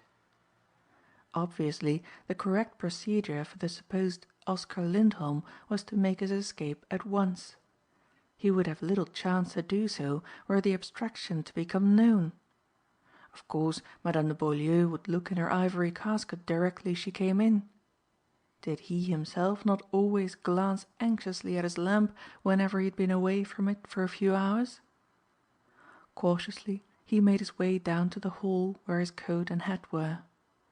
As he passed the door it opened and Madame de Beaulieu entered with Monmouth. She was pale, so pale indeed that Trent stopped to look at her. "Back early, aren't you?" he asked. "Madame has had bad news," said Monmouth, and looked at her anxiously. She sank into a big chair before the open fire. Certainly she was very beautiful. Looking at her, it seemed incredible that she could be one of the best known adventuresses in the world. Perhaps, after all, much of the anecdote that was built about her was legendary. Presently she spoke in French to Monmouth. "Bear with me, my dear one," she said, "but I must see him alone. I am a creature of premonitions. Let me have my way." The look that Captain Monmouth bent upon Anthony Trent was not a friendly one. There was a new quality of suspicion and antagonism in it. "Madame de Beaulieu," he said stiffly, "wants to speak with you alone. I see no occasion for it, but her wish is law. I shall leave you here." When they were alone she did not speak for some minutes. Then she turned to him and looked at him searchingly. He felt the necessity of being on his guard. "Mr. Lindholm," she said quietly, "I do not understand you." "Why should you bother to?" he asked. "Because I am afraid of everything I do not trust. You say you are a naturalized Swede. That would explain your hair." She leaned forward and looked him full in the face. "Mr. Lindholm, you have made one very silly mistake which no woman would make." "And that is what?" he demanded. "You have let your bleached hair get black at the roots. You are a black-haired man. Why deny it?" "I don't," he said. "I admit it." "Then why are you here?" "Captain Monmouth knows. A desire to break into society, if you like." "Will you answer me one question truthfully?" she asked. "On your honor?" "Yes," he said. There was no reason why he should not. "Are you a detective?" "On my honor, no. Why should Madame de Beaulieu fear detectives?" There was a faint flush in her cheeks now and a brighter color in her eyes. She was enormously relieved at his answer. "Why are you here then?" "If you must know," he told her, "it was for revenge." "Not to harm Captain Monmouth?" she cried, paling. "I came on your account," he said quietly. "You don't remember me?" She shook her head. "When did we meet? In Europe?" "No less a place than Fifth Avenue." "Ah, at some social function. One meets so many that one has no time for recalling names or even faces." "Later I saw you at a police court. You were an indignant young Englishwoman accused of robbing Mr. Guestwick, or trying to. You may recall a man who opened the Guestwick safe for you, a man upon whose good nature you imposed." He looked very somber and stern. She shrank back and covered her face with her white hands. "I knew happiness was not for me," she said brokenly. "I said, when I found the man I loved was the man who loved me, 'It is too wonderful, too beautiful. It is not for me. I am born under an unlucky star.' And you see I was right." Trent considered her for a moment. Here was no acting. Here was a woman whose soul was in agony. "You forget," he said, "that I don't know what you mean." "I'd better tell you," she said with a gesture of despair. "Captain Monmouth and I love each other. It has awakened the good in us that we both thought was buried or had never existed. While my husband, Captain de Beaulieu, lived there was no chance of a divorce. He is Catholic. Tonight after dinner one of Mr. Warren's guests brought a late paper from New York, and I saw that my husband was killed. I could stay there no longer. Coming home in the motor, I asked myself whether it would be my fate to win happiness. I doubted it, even though I repented in ashes. Then it was I began to think of you, the stranger whose money we needed, the stranger who reminded me vaguely of some day when there was danger in the air. Under the light, as I came in, I saw your hair. Then I knew that in the hour of my greatest hope I was to experience the most bitter despair." "You forget, madame," he said harshly, "that I have had the benefit of your consummate acting before." "And you think I am acting now?" "Why shouldn't I?" he retorted. "You have everything to gain by it. I can collect the Guestwick reward and send you back to prison." "I can pay you more than the $10,000 he offered," she cried quickly. "With the sale of the Rosewarne jewels?" She shrank back. "Ciel! How could you know?" "I do," he said brusquely, "and that's enough. You see you're trying to fool me again. You say your love has brought out the good in you that you didn't know you possessed, and yet a few weeks back you are at your old tricks again. Is that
Chapter 27.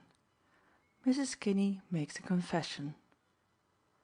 Anthony Trent looked about his well-furnished rooms with a certain merited affection. In a week he would know them no more. Already arrangements had been made to send the furniture to his camp on Kennebago. A great deal of the furniture Weems had gathered there was distressfully bad. Weems ran to gilt and brocade mainly. As Trent surveyed his apartment, it amused him to think that never was a flat in a house such as this furnished so well and at so great a cost. The things might seem modest enough at first glance. There was, for example, a steel engraving, after Stuart, of George Washington, a fitting and a worthy picture for any American's room, but hardly one which required a large amount of money to obtain. None save Anthony Trent knew that behind the print was concealed one of the most beautiful examples of that flower of the Venetian Renaissance, Giorgione. A few months before, the Scribblers' Club had invited motion picture magnates to its monthly dinner. Only a few of these moulders of public taste had accepted. There were good enough reasons for declination. The subject incensed those who held that writers had no grudge against the movies. Others lacked speech-making ability in the English tongue. And there were some high-stomached producers who feared the Scribblers' fare might be unworthy. One big man consented to speak. He was glib with that oratory which comes from successful selling. Before he had sprung into notoriety he had been a salesman in a Seventh Avenue store, one of those persuasive gentlemen who waylay passers-by. His speech was, of course, absurd. It was interesting mainly as an example that intelligence is not always necessary in the making of big money. It was when he began to speak of the material rewards that his acumen had garnered that Anthony Trent awoke to interest. The producer told his hearers that they had assuredly read of the sale to an unnamed purchaser of a Giorgione. "I am that purchaser," said the great man. "I give more money for it than—" His shrewd appraising eye went around the table. He saw eager unsuccessful writers, starveling associate editors and a motley company of the unarrived. There were a few who had gained recognition, but in the main it was not a prosperous gathering as commerce reckons success. "I give more money for it," he declared, "than all this bunch will make in their lifetime. It'll be on view at the Metropolitan Museum next week when you boys can take an eyeful. It's on my desk at this present moment in a plain wooden case. It ain't a big picture. This Giorgione," his G was wrongly pronounced, "didn't paint 'em big. My wife don't know anything about it, but she's got the art bug, and she'll get it tomorrow morning as her birthday present." However, the lady was disappointed. The wooden case was brought to the table and the magnate unwrapped it with his own fat fingers. Instead of the canvas representing a Venetian fete and undraped ladies was the comic sheet of a Sunday paper. The motion picture magnate used his weekly news sheet, produced in innumerable theatres, to advertise his loss by a production of the missing picture. It was good advertising and made the Venetian master widely known, but it still reposed behind the sphinx-like Washington. The Benares lamp was naturally his pièce de résistance. Never in history had such value been gathered together in a lamp. Trent remembered seeing once in the British Museum a lamp from the Mosque of Omar at Jerusalem on which was inscribed, "The painter is the poor and humble Mustafa." As he looked at his own lantern he thought, "The decorator is the unknown Anthony Trent."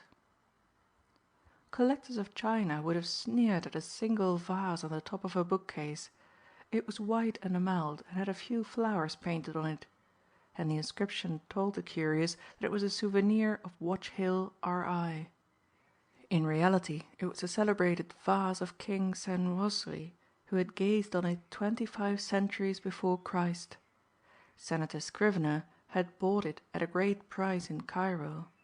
Some day the white enamel which Trent had painted over the imperishable glass would be carefully removed and it would gladden his eyes in Maine where visitors would be infrequent. There were a dozen curious things Trent looked at, things hidden from all eyes but his, which aroused exciting memories of a career he fully believed had drawn to a close.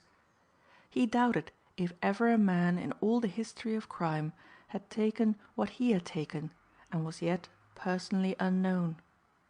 Some day, if possible, he might be able to learn from the police what mental estimate they had formed of him. He must loom large in their eyes. They must invest him with a skill and courage that would be flattering indeed were he to learn of it.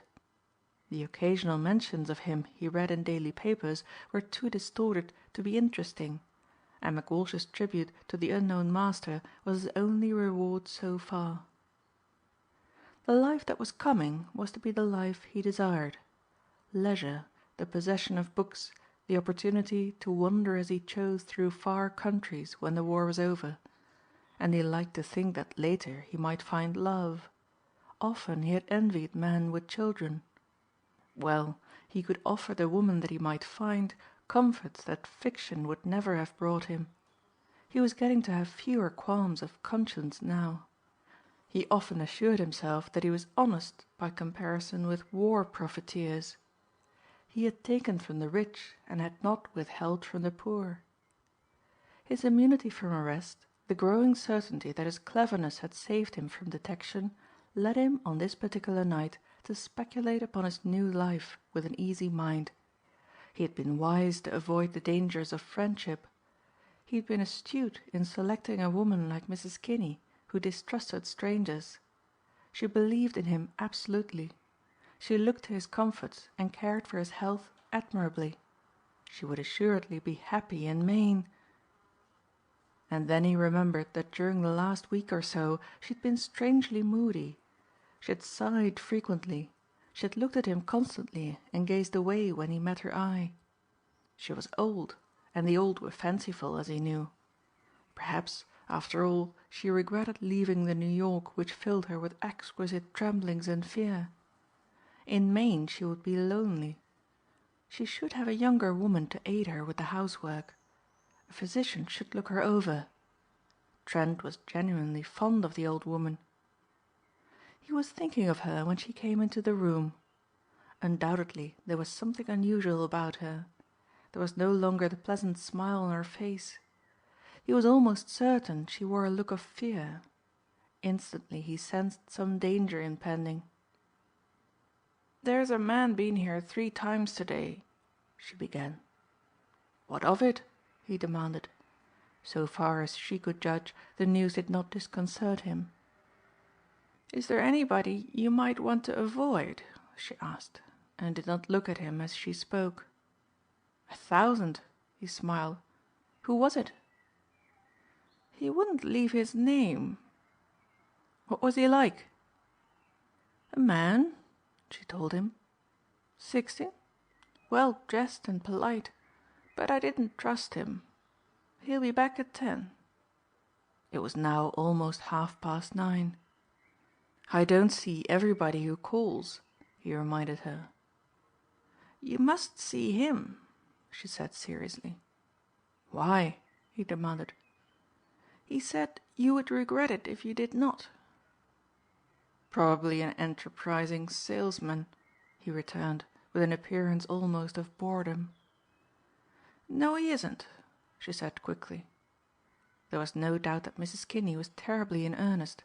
He affected the air of composure he did not feel. "Who then?" Anthony Trent demanded. "I think it's the police," she whispered. Then, suddenly, she fell to weeping. "Oh, Mr. Trent," she said brokenly, "I know." "What?" he cried sharply, suddenly alert to danger, turned in that moment from the debonair, careless idler to one in imminent risk of capture. "About you," she said. "What about me?" he exclaimed impatiently. "I know how you make your living. I didn't spy on you, sir, believe me. I just happened on it." Timidly she looked over to the Benares lamp gracefully swinging in its dim corner. "I know about that." For a moment Anthony Trent said nothing. A few minutes ago he had sat in the same chair as he now occupied, congratulating himself on a new life that seemed so near and so desirable. Now he was learning that the little shrinking woman who so violently denounced crime and criminals had found him out. What compromise could he effect with her? Was it likely that she was instrumental in denouncing him to the authorities, tempted perhaps by the rewards his capture would bring? For the moment it was useless to ask how she had discovered the lamp's secret. "What are you going to do?" he demanded. He was assuredly not going to wait for the police to arrest him if escape were possible. He might have to shut the old woman in a closet and make his hurried exit. He always had a large sum of money about him. Of late the banks had been aiding the government by disclosing the names of those depositors who invested sums of a size that seemed incompatible with their positions and ways of living. He feared to make such deposits that might lead to investigation, and of late had secreted what money his professional gains had brought him. "What am I going to do?" she echoed. "Why, help you if I can." He looked at her, suspicion in his gaze. Her manner convinced him that by some means or other she had indeed stumbled upon what he had hoped was hidden. It was not a moment to ask her by what means she had done so, and equally it was no moment for denial. "Why should you help me?" he demanded. He could not afford blindly to trust anyone. "If you think you have found something irregular about me, why do you offer aid? In effect, you've accused me of being a criminal. Don't you know there's a law against helping one?" "I'm one too," she said, to his amazement. "Nonsense," he snapped. He was too keen a judge of character to believe that this meek old creature had fallen into evil ways. "Do you remember," she said steadily, and he could see she was intensely nervous, "that I told you I had no children when I applied for this place?" "Yes, yes," he answered impatiently. It seemed so trivial a matter now. "Well, I lied," she returned. "I had a daughter at the point of death. I needed a position and I heard you telling other applicants you wanted someone with no ties." "That's hardly criminal," Anthony Trent declared. "Wait," she wailed. "I did worse. You remember when you furnished this place you sent me to pay for some rugs? Nearly $200 it was." "And you had your pocket picked. I remember." "I took the money," she confessed. "If I had not, my girl would have been buried with a nameless dead." He looked at the sobbing woman kindly. "Don't worry about that, Mrs. Kinney. If only you had told me you could have had it." "I know that now," she returned. "But then I was afraid." "You'll stand by me, notwithstanding that?" He pointed to the jeweled lamp. "Why, of course," she said simply, and he knew she was genuine. Almost as she spoke the bell rang. "Go to the head of the stairs," he commanded, "and I will let him in. Be certain to see how many there are. If there are 2 or more, call out that some men are coming. If it is the one who called before, say, 'The gentleman is here.' Listen carefully. If there are 2 or more, I shall get out by the roof. Meet me tomorrow by Grant's tomb at 10 o'clock in the morning. You've got that?" Mrs. Kinney was perfectly calm now, and he was certain that her loyalty could be depended upon. Presently she called out, "The gentleman is here." Anthony Trent rose slowly from his chair by the window as his visitor entered. It was a heavily built man of 60 or so, dressed very well. At a glance the stranger displayed distinguished urbanity. "What a charming retreat you have here, Mr. Trent," he observed. "It is convenient," said Anthony Trent shortly.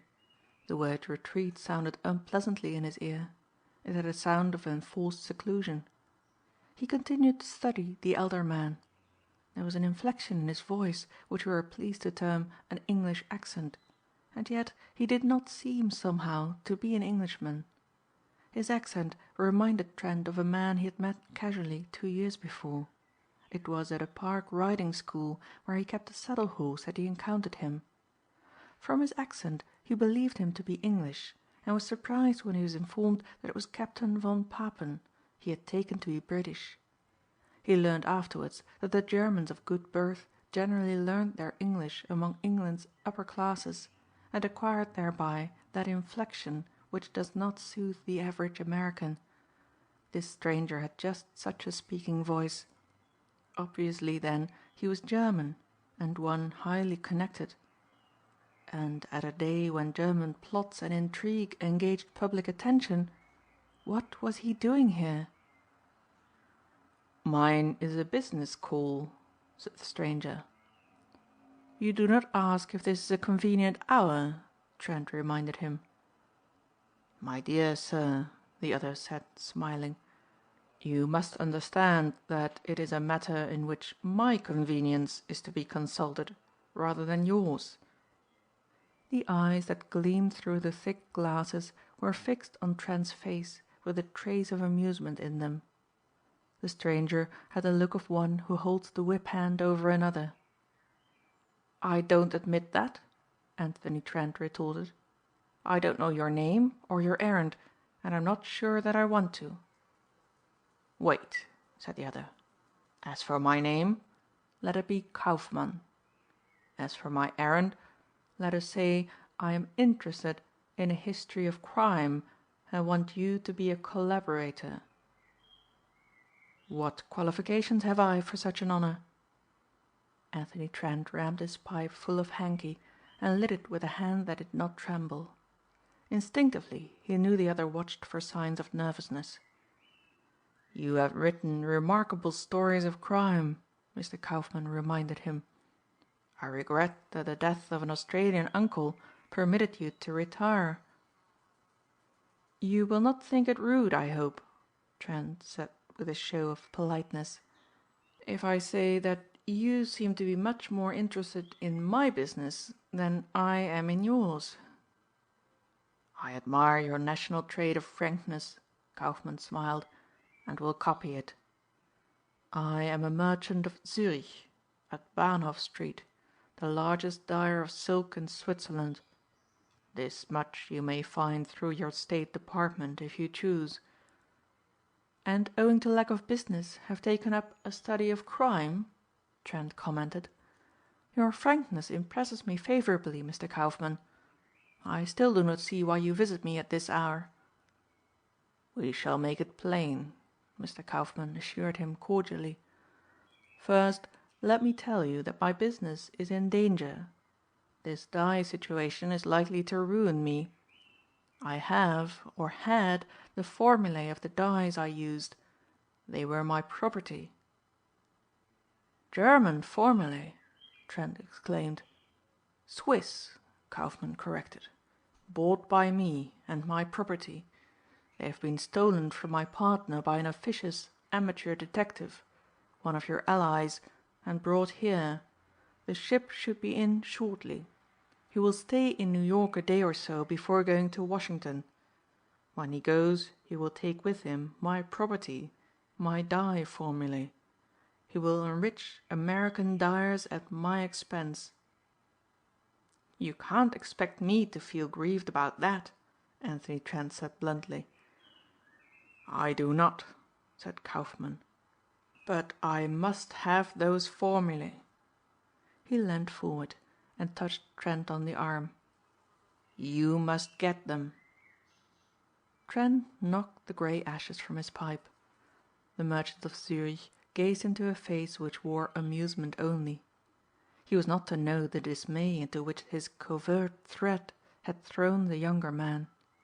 Without doubt, Trent told himself, this stranger must have stumbled upon something which made this odd visit a logical one.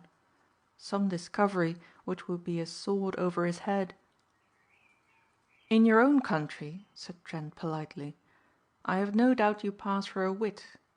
To me your humor seems strained." Kaufmann smiled urbanely. "I had hoped," he asserted, "that you would not have compelled me to say again that you must get them. I fancied perhaps that you would be sensitive to any mention of, shall we say, your past." "My past?" queried Trent blandly. He did not propose to be bluffed. Too often he had played that game himself. It might still be that this man, a German without question, had only guessed at his avocation and hoped to frighten him. "Your past," repeated the merchant. "The phrase has possibly too vague a sound for you. Let me say rather your professional activities." "I see," Trent smiled. "You are interested in the writing of stories. My profession is that of a fiction writer." "You fence well," Kaufmann admitted, "but I have a longer and sharper foil. I can wound you and receive never a scratch in return. You speak of fiction. Permit me to offer you a plot. Although a Swiss, I have, or had, many German friends. We are still neutral, we of Switzerland, and you cannot expect us to feel the enmities this war has stirred up as keenly as you and your allies do." "That I have noticed," Trent declared. "Very well then. I have a close friend here, one Baron von Eckstein. You have perhaps heard of him, yes?" Anthony Trent knitted his brow in thought. "Married a St. Louis heiress, didn't he?" "A very delightful lady and rich," Kaufmann returned.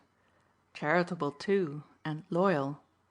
My friends are all very loyal.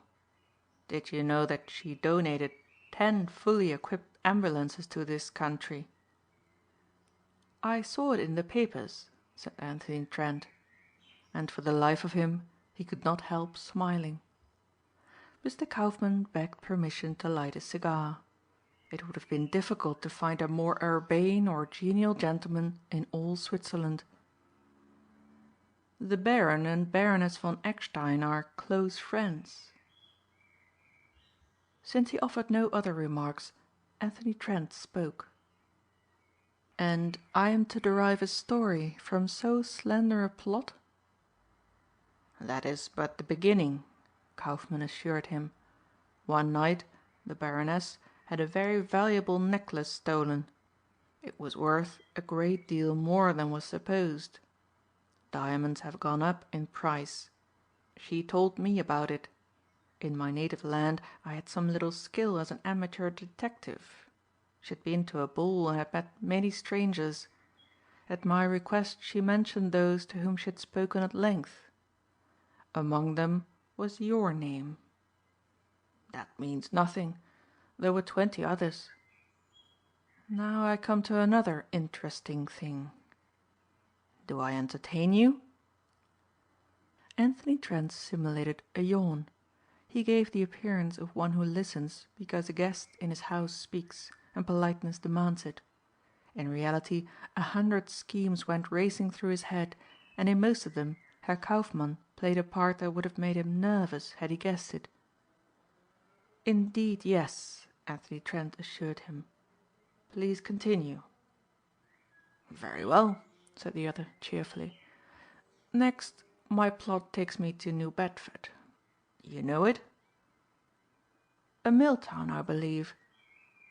"Many of the mills are owned by my friend Jerome Dangerfield, who used to purchase my dyes. We are friends of 30 years. He was the owner of the celebrated Mount Aubyn ruby. It was stolen from him, knocked out of his very hands.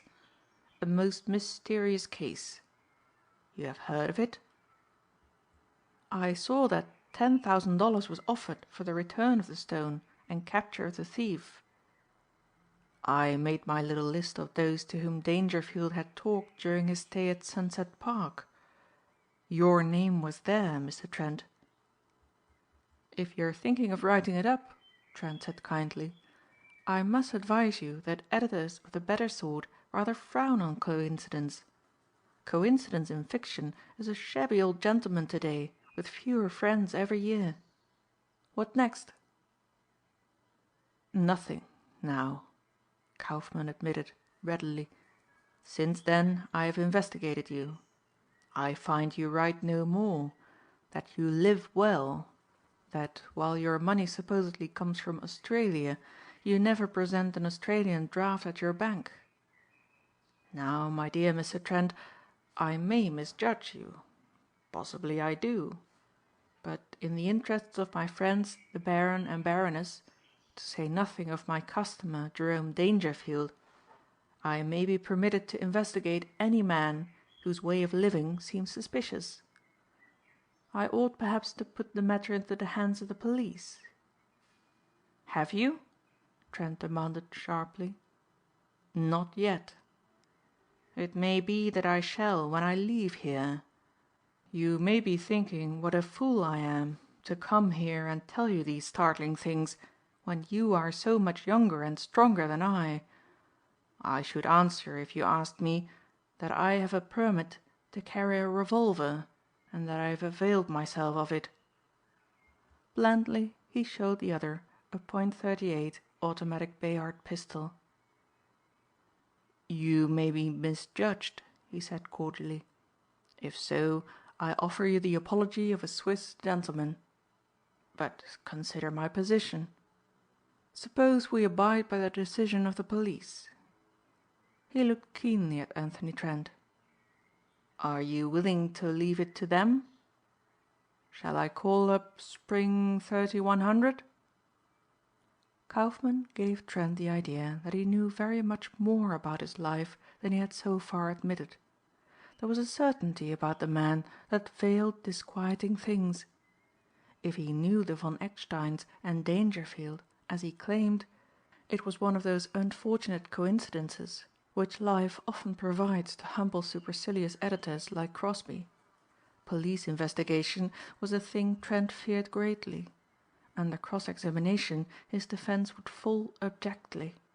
It was no good to inquire how Kaufmann had found out that he had never offered an Australian cheque at his bank. It was sufficient that his charge was true. "It is rather late to bother the police," he said smiling. Kaufmann breathed relief.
Chapter 28. The German Spy Merchant. Anthony Trent rode into Kennebago by the corduroy road from Rangeley. It took longer, but it seemed a less likely way of being seen than if he had taken the train to Kennebago. It had been his intention, before Kaufmann had come across his horizon, to make the call upon Mr. Westward his first action. As he stood at the window of the big dining room, he could see the genial angler, and John his guide, rowing over to the edge of a favourite pool. There he sat in the stern, rod in hand, no doubt thinking of the chapter he was writing on the psychology of trout. For years Anthony Trent had looked forward to days like this in his new home. But the thrill of it was gone. He had hoped to look over the lake to the purple hills beyond with a serenity of mind that might now never be his. How much did Kaufmann know? Would he lodge information with the police? Dare he? Probably he would not dare to call. But anonymous information of so important a character would speedily bring detectives on his trail. Beyond a question, he should have bought a camp on some far Canadian lake under another name and reached it by devious ways. He had betrayed much ingenuity in bringing himself, Mrs. Kinney and their baggage to Kennebago as it was. Successions of taxis from hotel to station and from station to hotel, crossing his own tracks a half-dozen times, would make pursuit difficult. He had no way of estimating Kaufmann's skill at following a clue. But the man had impressed him, Anthony Trent, who had foiled so many. Next morning he determined to fish, and was attending to his rods with the loving care of the conscientious angler, when a knock came at the door. It opened onto the big screened piazza. "Come in," he shouted, thinking Mrs. Kinney wished to consult him. Instead there entered Mr. Westward, who greeted him heartily. It was indeed an honor, for the piscatorial expert called upon few. "Glad to see you, my dear fellow," said Westward, shaking him by the hand. "I happened to meet a friend of yours who is coming to see you and lost his way, so I've brought him along." Kaufmann also wrung his hand. He seemed no less delighted to see Trent than had Mr. Westward. "What a charming retreat you have here," he exclaimed cordially. There followed a conversation concerning trout and salmon which under normal conditions would have been delightful to Trent. Kaufmann was affable, genial, and talked of the finny spoils of his native lakes. It was only when Westward's erect form had disappeared down the path that his manner became forbidding. "Why did you leave New York?" he snapped. "Because I chose to," said the other. "What a fool! What a fool!" cried Kaufmann. "And how fortunate that I am good-tempered." "Why?" Trent demanded. "Because I might have had you investigated by the police. Instead I followed you here, not without difficulty I admit, and to renew my offer." He looked about the luxurious house that was miscalled a camp. It was not the kind of home a man would lose willingly. "I ask very little. I only want a certain package of letters which a man who lands tomorrow in New York has in his possession. One so skilled as you can get it easily. You have presence, education, ready wit. I confess it is difficult for me to believe you have sunk so low." Anthony Trent flushed angrily. "There are lower depths yet," he exclaimed. "Yes," the other returned. "As for instance?" "Your sort of work," he cried. "Do you suppose I imagine you to be a Swiss silk merchant of Bahnhof Street?" Kaufmann threw back his head and laughed.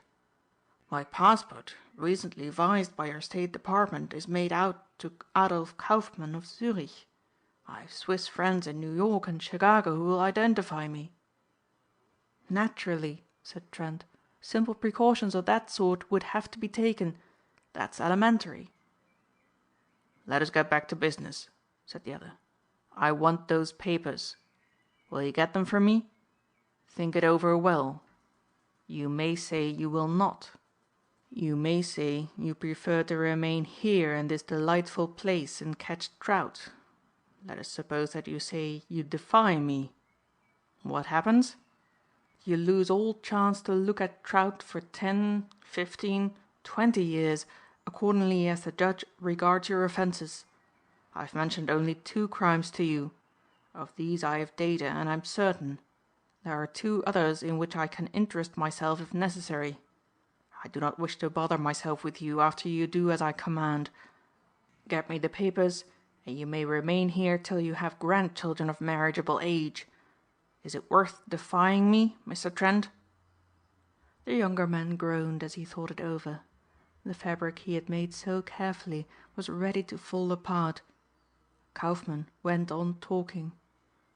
"The man you must follow is called Commander Godfrey Heathcote, of the British Navy. On his breast he wears the ribbons of the Victoria Cross, a blue one for the Navy, and the red ribbon, edged with blue, of the Distinguished Service Order. He is a man much of your build, but has straw-colored hair and light blue eyes. He walks with a limp owing to a wound received at the Zeebrugge affair. He is supposed to be over here to stay with relatives who have a place on the James River.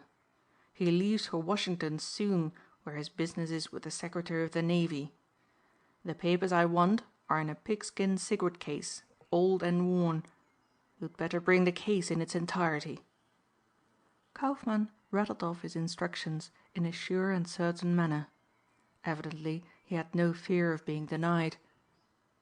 "Isn't it unusual for an English naval commander to carry trade secrets about with him?" Trent demanded. "Why keep up the farce?" Kaufmann exclaimed.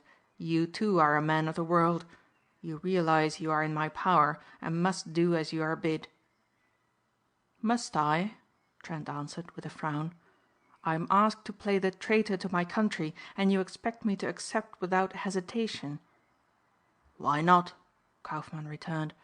"Would you be the first that fear of exposure has led into such ways? If I were to tell you how we—" He paused a moment and then smiled. "How we silk merchants of Switzerland have used our knowledge of the black pages of men's lives or the indiscretions of well-known women, you would understand more readily how we obtain what we want."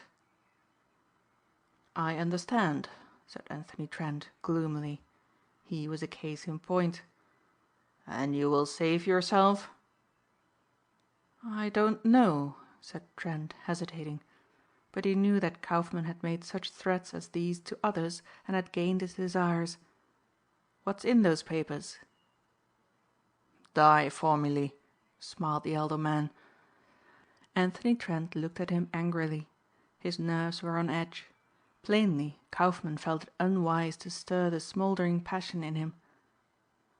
"England," he informed the other, "has recently reorganized the mine fields outside Sheerness at the mouth of the Thames.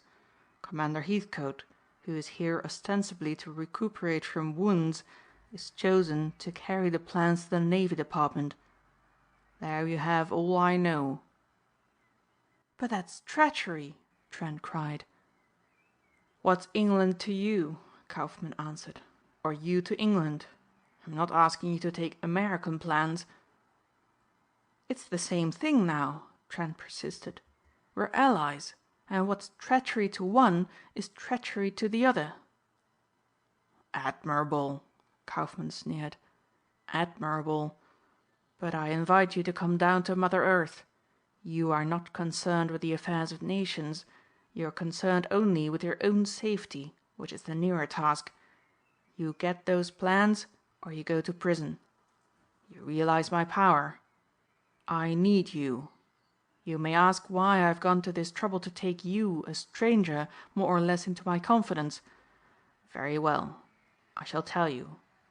My own men are working like slaves in your accursed internment camps and I am alone who had so many to command."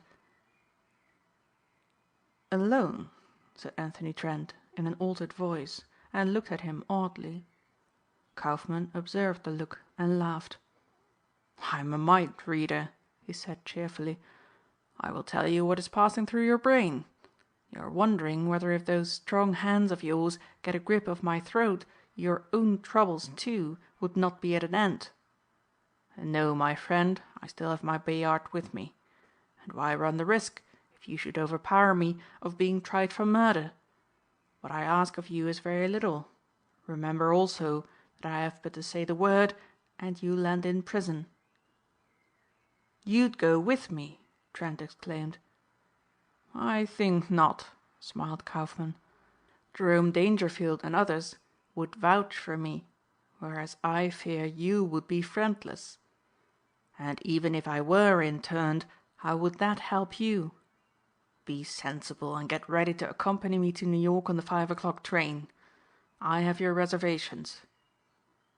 It was not easy to explain things to Mrs. Kinney. Trent told her that his suspicions of Kaufmann's German sympathies were wrong. He said he was compelled to get the dye formulae and would return within a few days. "I shall come too," Mrs. Kinney observed. "I left a lot of my things at the flat and I shall need them." It seemed to Trent that she was not deceived by his words, and while he would have preferred to leave her in Maine, he could think of no reason for keeping her there if she wished to leave. All the way he was gloomy. To Kaufmann's sallies he made morose answers. Presently the so-called Swiss left him alone. But Trent could not escape the feeling that his every action was watched. He was to all intents and purposes bond servant to an enemy of his country. "Just a final word," said Kaufmann as they neared the 125th Street station. "What else?" Trent said impatiently. He was filled with disgust with himself and of hatred for the German. "Remember that the cigarette case which holds my formulae is a long flat one holding 12 cigarettes. On it is stamped G.H. He does not secrete it as you think, but exposes it carelessly to view. I advise you to go straight to your apartment and await my letter. It is necessary for me to find out particulars which it might be unwise for you to do.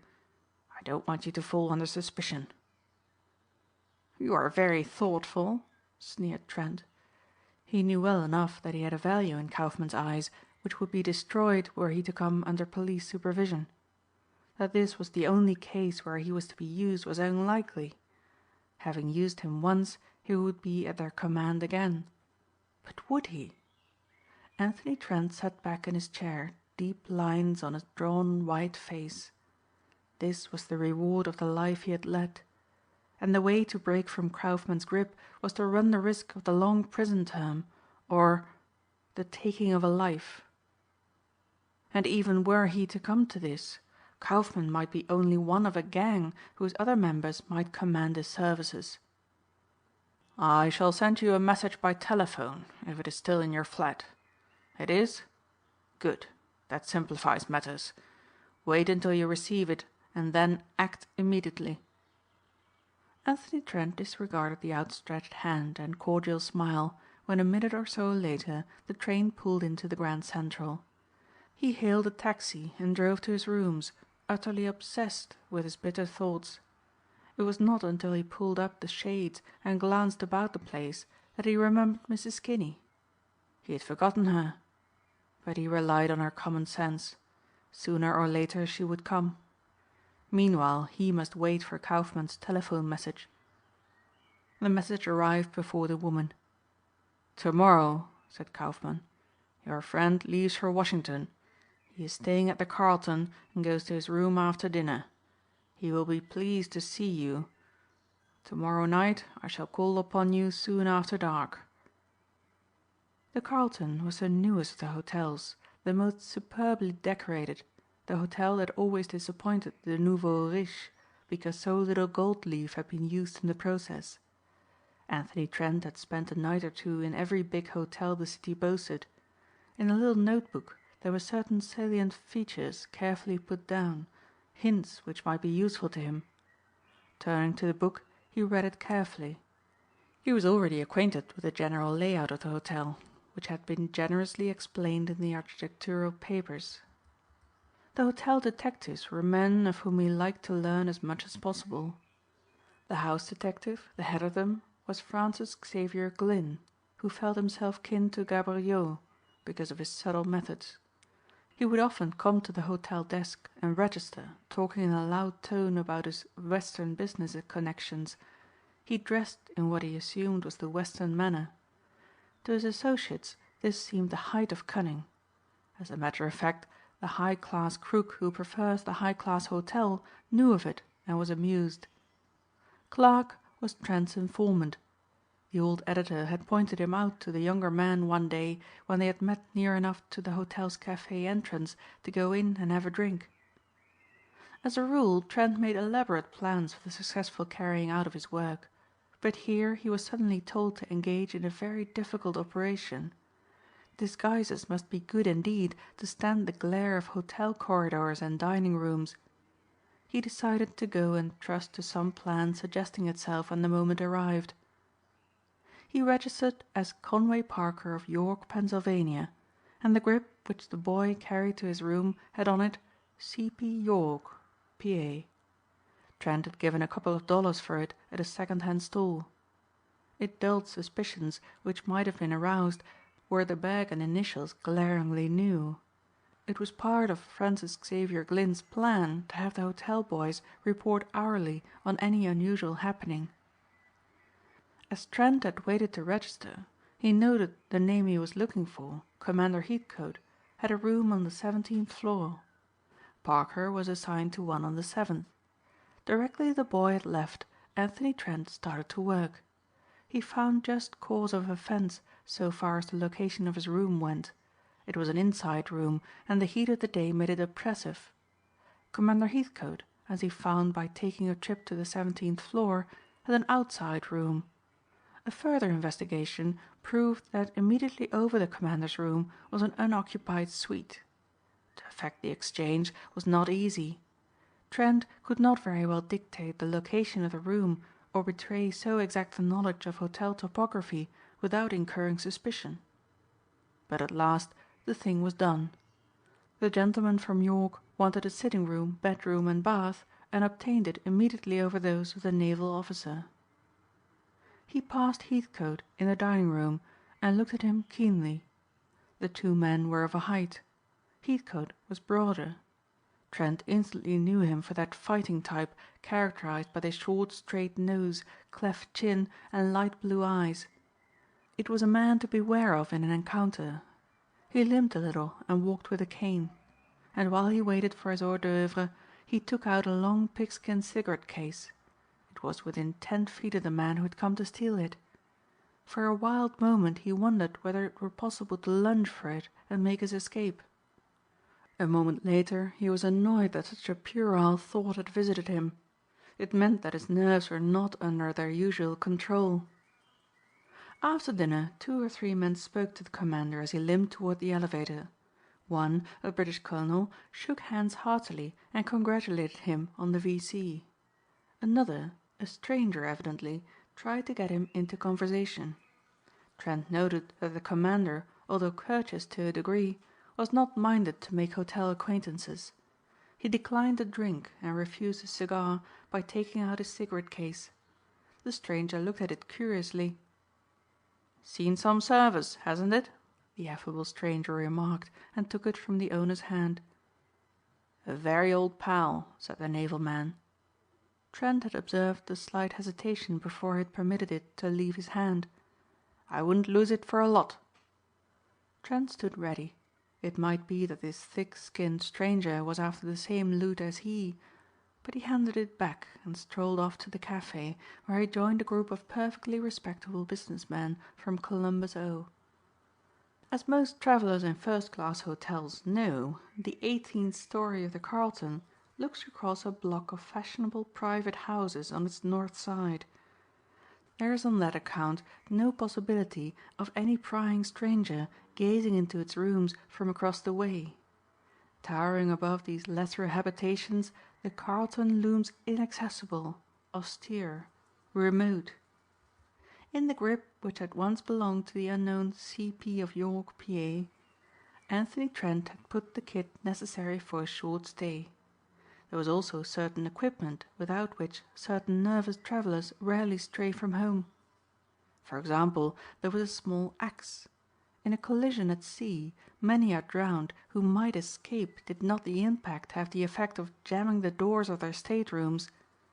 The axe in the hands of the thoughtful voyager could be used to hack through thin planking to freedom.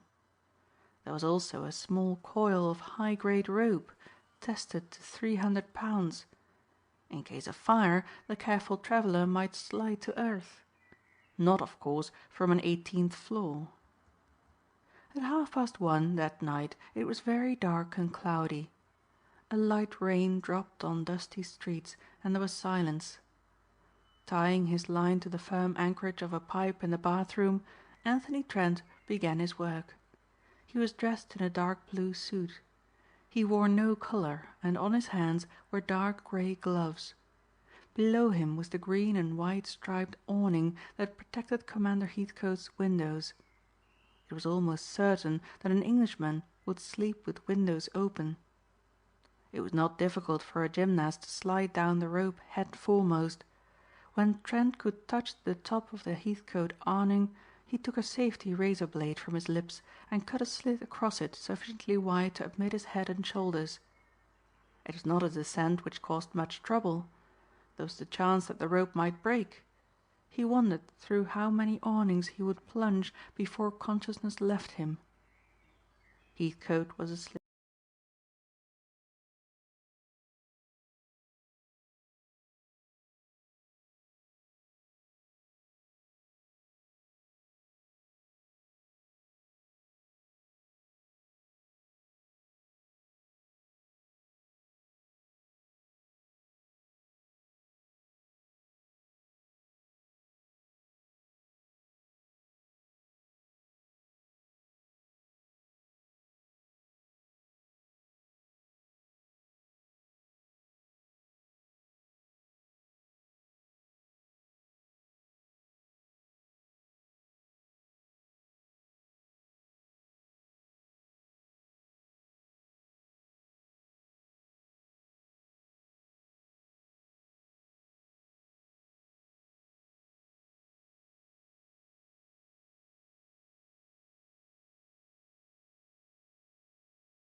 Chapter 29.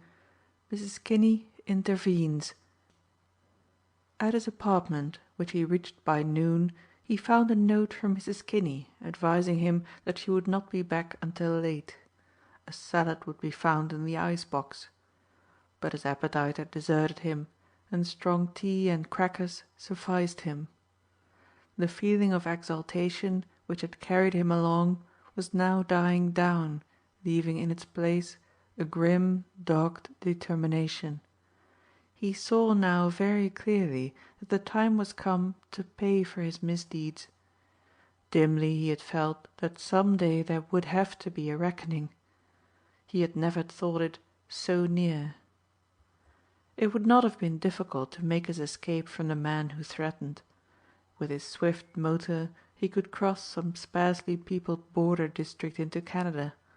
Or he could drop down into South or Central America and there wait until the years brought safety, or he had deteriorated in fibre, as do most men of his race in tropic sloth. The thing that kept him was a chivalrous, burning desire to capture Kaufmann. Anthony Trent wondered how many men weaker than he had been forced to betray their country as he had very nearly done. And the knowledge that he had even considered such baseness for a moment awakened a deep smouldering wrath in his mind that needed for its outlet some expression of physical force. Kaufmann was strongly built and rugged, but it would hardly be a smiling suave spy that he would drag before the police. At least they would go down to ruin together. At 10:30 the bell rang, but the feeble steps that made their weary ascent were those of Mrs. Kinney. When first he flung open the door he hardly recognized her. As a rule neat and quietly dressed in black, she was tonight wearing the faded gingham dress he used for rough work, a dress he had seldom seen. She wore no hat. Instead a handkerchief was on her head. She looked for all the world like some shabby denizen of the city's foreign quarters. "Are you expecting him?" she demanded. "Yes," he said dully. It was a shock not to meet him when he was nerved to the task. She looked at him with a certain triumph in her face that was not unmixed with affection. "He will never come here again." "What do you mean?" he cried. "He's dead." It was curious to note the flash of her usually mild eye as she said it. For a moment he thought the old woman was demented, but her voice was firm. "I followed him on his way here," she went on. "I found out where he lived. As he crossed 8th Avenue at 34th Street, I told people he was a German spy. There were a lot of soldiers on their way to the Pennsylvania station and they started to run after him. Then a man tripped him up, but he got to his feet and crossed the road in front of a motor truck." "You are certain he was killed?" "I waited to make sure," she said simply. "Nobody knew it was I who started calling him a spy." There was a pause of half a minute. The knowledge of his safety was almost too much for Trent after his hours of suspense. "I suppose you know," he said huskily, "that you've probably saved my life. I didn't do as he wanted me to. I was prepared to denounce him to the police." "But they'd have got you too," she said. "I know," he returned. "I'd thought of that." "Oh, Mr. Trent," she cried. "Oh, Mr. Trent." Then for the second time in the years he had known her she fell into a fit of weeping. When she was recovered and had taken a cup of strong tea she explained how it was she had tracked Kaufmann to his home. She had slipped away from Trent at the Grand Central when he was too much worried to notice it. Kaufmann walked the half dozen blocks to his rooms in the house occupied by a physician on 48th Street, just west of Fifth Avenue. Applying for work, Mrs. Kinney was engaged instantly for 2 days a week. The need for respectable women was so great that no references were asked. She was thus free of the house and regarded without suspicion. She worked there the whole day but learned nothing from the cook and waitress of Mr. Kaufmann. He rented the whole of the second floor and had a fad for keeping it in order himself. It saved them trouble. The maid said vaguely he was in the importing business and very wealthy. It was while Kaufmann went down to sign for a registered letter that Mrs. Kinney slipped into the room. There was nothing in the way of papers or documents that she could see. Because he could not bear investigation, Anthony Trent telephoned to the Department of Justice as he had done in the case of Frederick Williams. He felt certain that Kaufmann was a highly placed official. But there was no newspaper mention of the raid. Trent was not to know that no news was allowed to leak out for the reason that matters of enormous importance were discovered. He was right in assuming Kaufmann to be a personage. The mangled body was buried in the potter's field, and those lesser men depending on the monetary support and counsel of Kaufmann were thrown into confusion. His superiors in Germany, when later they found the Allies in possession of certain secrets,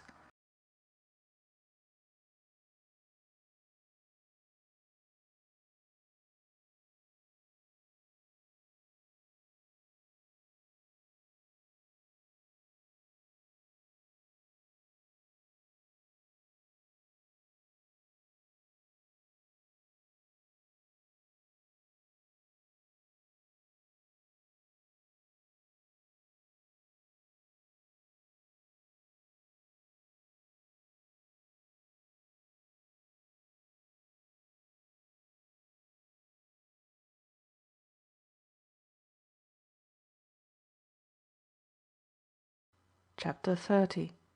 Private Trent. Before Trent went to enlist, he had an understanding with Mrs. Kinney as to the Kennebago camp. She was to live there and keep the house and gardens in good order until he returned. He had none of those premonitions of disaster which some who go to war have in abundance.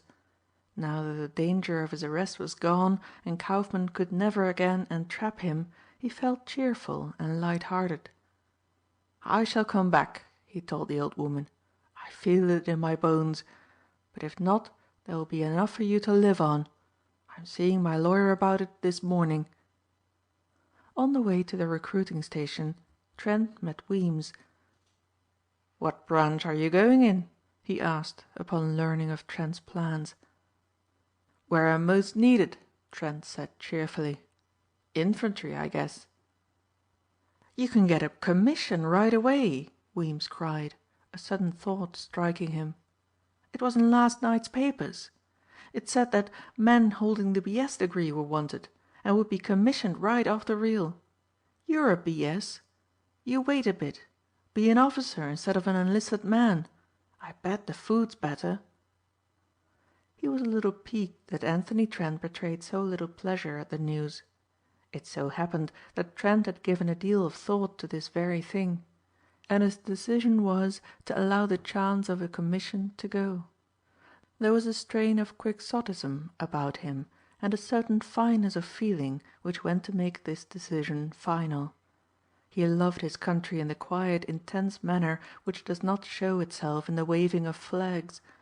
To outward appearances and to the unjudging mind, Weems would seem the more loyal of the two. Weems wore a flag in his buttonhole and shouted loudly his protestations, and yet had made no sacrifice. Trent was to offer his life quietly, untheatrically, and he wanted to wear no officer's uniform in case his arrest or discovery would bring reproach upon it. In his mind he could see headlines in the paper announcing that an officer of the United States Army was a notorious, he shuddered at the word, thief. And again there was no certainty in his mind that he would give up his mode of life. In the beginning he had set out to obtain enough money to live in comfort. That, long ago, had been achieved. Then the jewels to adorn his lamp occupied his mind. And now the game was in his blood. He wanted his camp for recreation, but it would not satisfy wholly. When the war was over there would be Europe's fertile fields to work upon. There were many things to aid him in his feeling that the turning over of a new leaf would be useless. Nothing could ever undo what he had done. Try as he might, he would never face the world an honest man. He would go to war. He would be a good soldier. It was in the infantry that they needed men, and Camp Dix received him with others. So insignificant a thing was one soldier that he presently felt a sense of security that had been denied him for years. The experiences he went through in camp were common to all. They were easier to him than most because of his perfection of physical condition. On the whole it was interesting work, but he was glad when he marched along the piers of the Army Transport Service, where formerly German lines had docked, and boarded the Leviathan. Private Trent was going over there. It was common knowledge that the regiments would not yet be sent to France. What they had learned at Camp Dix would be supplemented by a postgraduate course in England. Curiously enough, Trent found himself on the Sussex Downs, those rolling hills of chalk covered with short springy aromatic grasses and flowers. Here were 100 sights and sounds that stirred his blood. 5 generations of Trents had been born in America since that adventurous younger son had set out for the Western world. The present Anthony was coming back to the ancient home of his family under the most favorable circumstances. He was coming back with his mind purged of ancient enmities fostered so long by Britain's foes to further alien causes, coming back to a country knit to his own by bonds that would not easily be broken. It was curious that he should find himself here on the high downs, because it was from this county of Sussex that the Trents sprang. Not far from Lewes was an old house, set among elms, which had been theirs for 300 years. When he was last in England he had made a pilgrimage to it, only to find its owner salmon fishing in Norway. The housekeeper had shown him over it, a big rambling house full of odd corridors and unexpected steps, and he had never failed to think of it with pride. On that visit he had been disappointed to find the village church shut. The sexton was at his midday dinner. Trent had been under canvas only a few days when he obtained leave for a few hours and set out to the church. He counted 3 Anthony Trents whose deeds were told on mural tablets. One had been an admiral, one a bishop, and the third a colonel of dragoons at Waterloo. He sauntered by the old house and looked at it enviously. "If I bought that," he thought, "I would settle down to the ways of honest men." He shrugged his shoulders. There were many things yet to be done. It was only since he had been in England and seen her wounded that he realized what none can until it is witnessed, the certainty that there must be much suffering before the end is achieved. The men in his company were not especially congenial. They were friendly enough, but their interests were narrow. Trent was glad when the training period was over and he embarked in the troop train for Dover en route to the Western Front. He made a good soldier.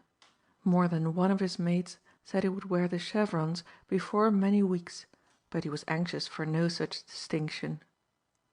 At the time his regiment arrived in France, the American troops were at grips with the enemy. It was the first time that they held as a unit part of the line. The Germans, already making their retreat, left in the rear nests of machine gunners to hamper the pursuers. To clear these nests of hornets, to search abandoned cellars and buildings where men or bombs might be lying in wait, was a task far more deadly than participation in a battle. Only iron-nerved men, strong to act and quick to think, were needed. There was a day when volunteers were asked for. Anthony Trent was the first man to offer himself. Under a lieutenant, this band of brave men went about its dangerous task. The casualties were many, and among them the officer. He had made such an impression on his men, and they had gained such favorable mention for gallant conduct, that there was a fear lest the new officer might be of less vigorous and dashing nature. It was work, this nest-clearing danger, that Trent liked enormously. He had come to know what traps the Hun was likely to set, the tempting cigar box, the field glasses, the fountain pen, the touching of which meant maiming at the least. And against some of these trapped men Trent revived his old football tackle and brought them startled to the ground. It was the most stirring game of his life. But one look at the new officer changed his mood. He looked at his lieutenant and his lieutenant looked at him.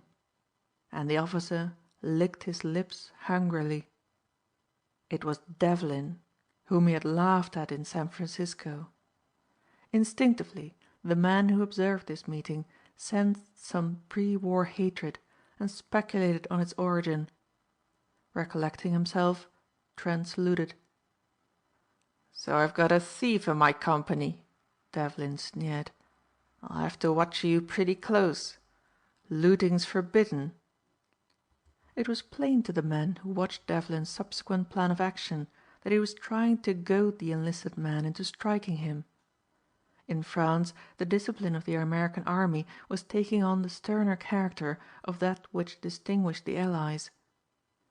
No task had ever been so difficult for Anthony Trent as this continual curb he was compelled to put upon his tongue. Devlin had always disliked him. He was maddened at the thought that Trent had taken the Mount Auburn ruby from under his nose. It was because of this Dangerfield had discharged him from a lucrative position. And in the case of the Takowaja emerald it was Anthony Trent who had laughed at him. Many an hour had Devlin spent trying to weave the rope that would hang him. And in these endeavors he had gathered many odds and ends of information over which he chuckled with joy. But first of all he wanted to break his enemy. There was no opportunity of which he did not take advantage. Ordinarily his superior officers would have witnessed this policy and reprimanded him. But conditions were such that their special duties kept Devlin and his men apart from their comrades. Devlin was a good officer and credit was given him for much that Trent deserved. It chanced one night that while they waited for a little wood to be cleared of gas, Devlin and Trent sat within a few feet of one another. It was an opportunity Devlin was quick to seize. "Thought you'd fooled me in Frisco, didn't you?" Trent lighted a cigarette with exasperating slowness. "I did fool you," he asserted calmly. "It is never hard to fool a man with your mental equipment." "Huh?" Devlin grunted. "You've got the criminal's low cunning, I'll admit that, Mr. Maltby of Chicago." He made a labored pretense of hunting for a cigarette case. "Gone," he said, sneering. "Someone's lifted it, but I guess you know where it is. Oh no, I forgot. You weren't a dip, you were a second-story man. Excuse me." He kept this heavy and malicious humor going until Trent's imperturbability annoyed him. "What a change," he commented presently. "Me the officer and you the enlisted man who's got to do as I say. You with your fast auto and your golf and society ways, and me who used to be a cop." Winning no retort from his victim, he leaned forward and pushed Trent roughly. He started back at the white wrath which transfigured the other's face. "Look here, Devlin," Trent cried savagely. "You want me to hit you so you can prefer charges against me for striking an officer and have me disciplined. Listen to this. If you put your filthy hand on me again, I won't hit you. I'll kill you." Towering and threatening he stood over the other. Devlin, who knew men and the ways of violence, looked into Trent's face and recognized it was no idle threat he heard. "That will be a hell of a fine trick," he said a little unsteadily, "to empty your gun in my back." "You know I wouldn't do it that way," Trent retorted. "Why should I let you off so easily as that?" "Easily?" Devlin repeated. "When I get ready," Trent said grimly, "I shall want you to realize what's coming to you."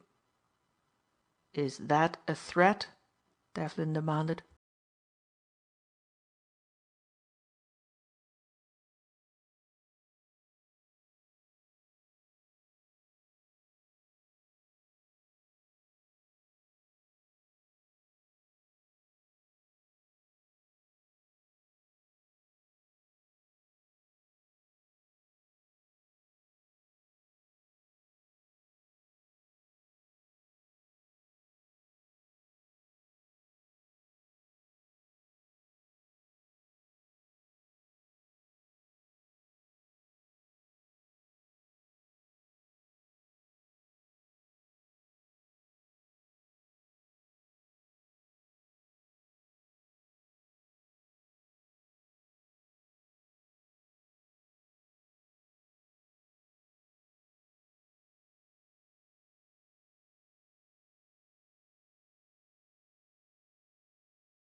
Chapter 31. Devlin's Revenge.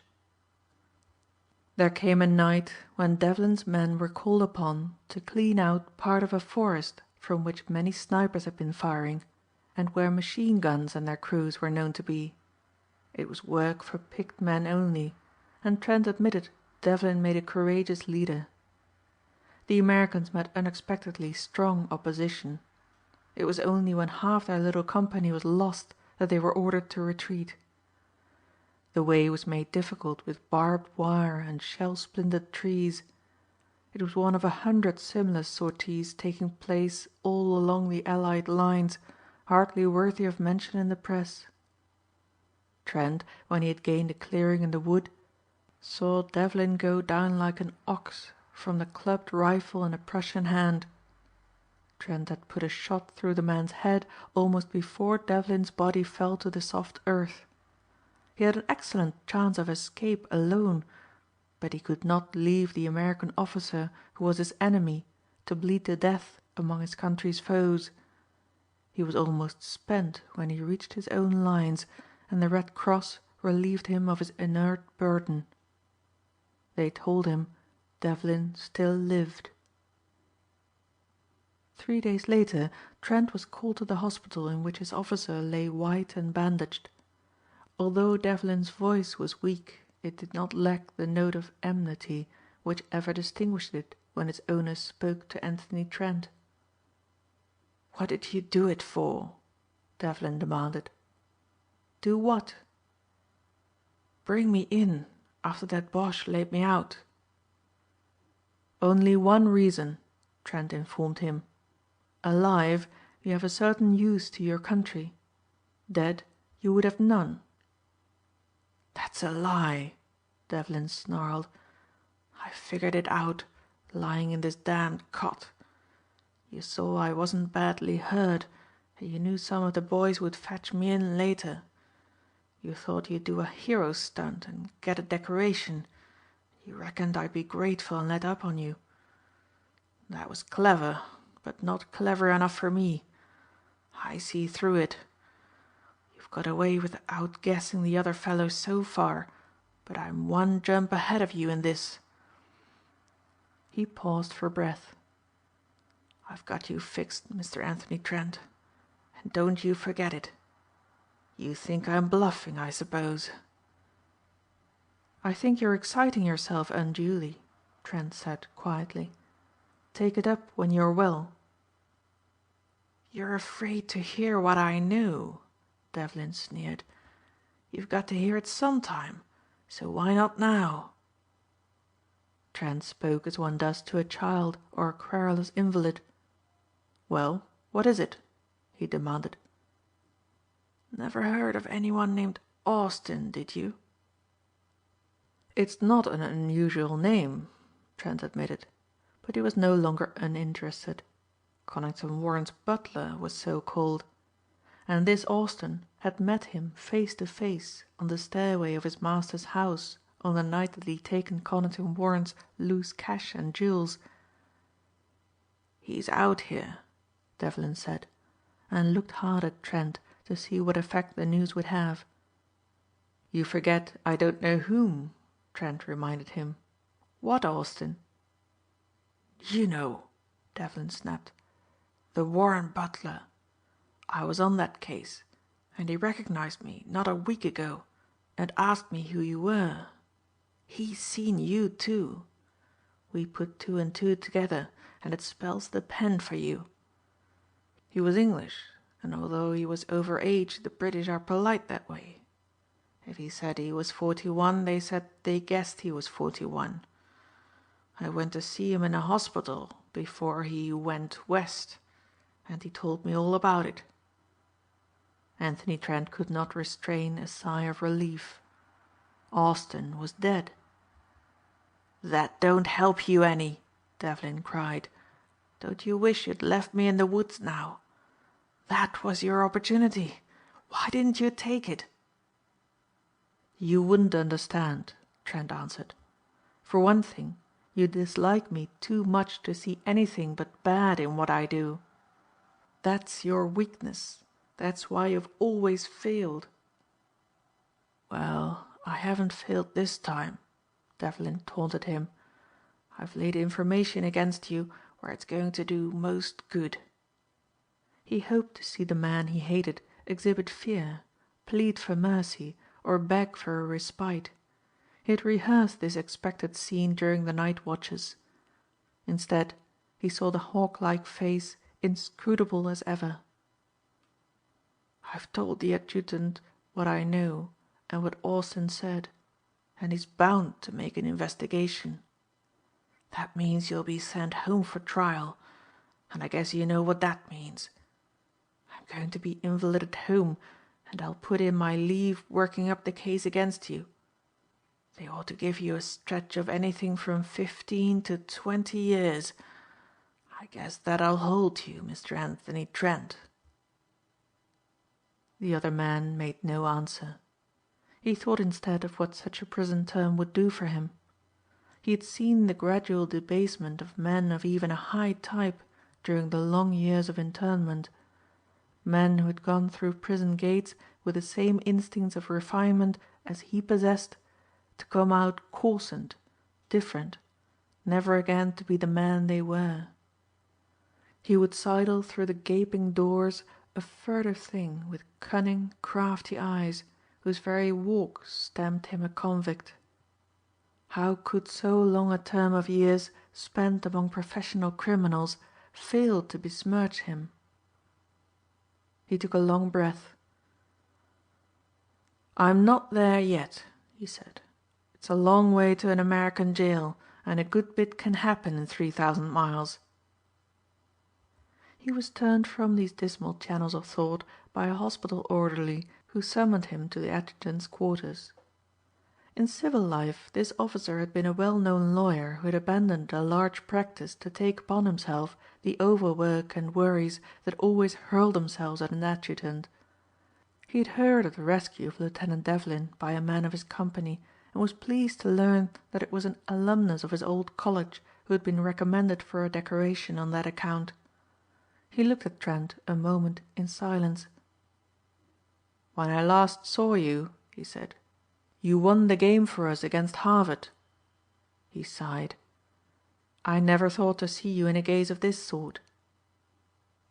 "I don't know what you mean, sir," Trent answered him.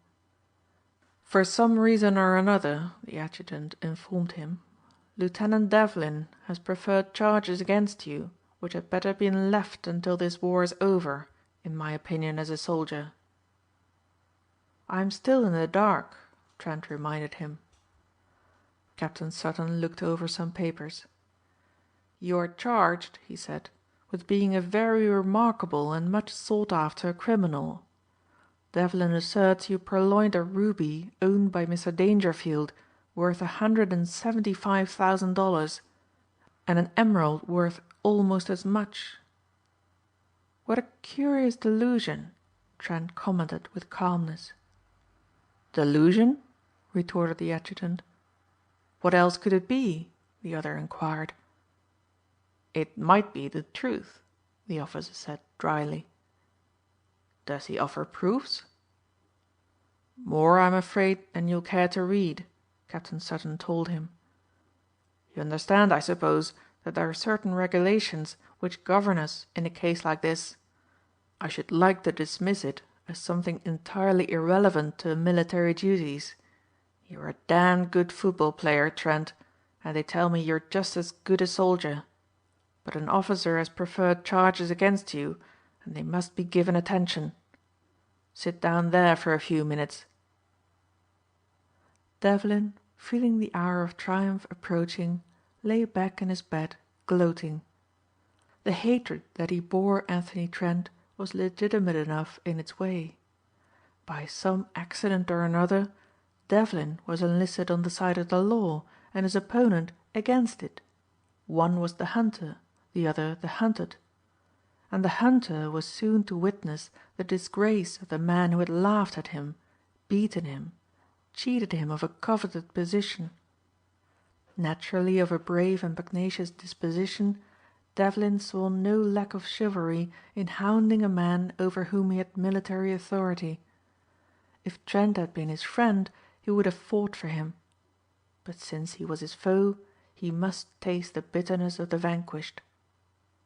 So engrossed was he over his pleasurable thoughts that he did not see the distress which came over the face of the nurse who took his temperature and recorded his pulse beat. Nor did he see the hastily summoned physician reading the recently marked chart over the bed. Instead, he was filled with a strange and satisfying exaltation of spirit. Catches of old forgotten songs came back to him. He felt himself growing stronger. He was Devlin the Superman, the captor of Anthony Trent, who had beaten the best of them. It was almost with irritation that he opened his eyes to speak with the doctor, a middle-aged grey man with kindly eyes. "Lieutenant," the doctor said gently, "things aren't going as well with you as we hoped. You should not have exhausted yourself talking. It should not have been allowed." Devlin saw the doctor put his hand under the coverlet.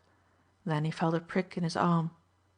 Dully he knew that it was the sting of a hypodermic.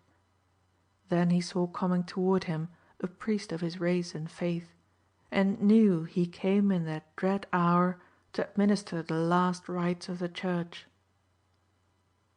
"Doc," he gasped, "am I going?" It was no moment to utter lying comfort. "I'm afraid so." Then he saw an orderly bringing the screen that was placed about the beds of those about to die. When Captain Sutton and Anthony Trent came into the ward, the priest had finished his solemn work and was gone to console another dying man, and the physicians to make one of those quick operations unthinkable in the leisurely days of peace. Trent had no knowledge of what had taken place during his absence.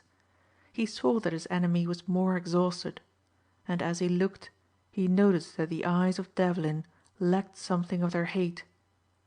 But it was no time for speculation. Trent saw in the sick man only his nemesis, the instrument which fate was using to rob him of his liberty. He was not to know that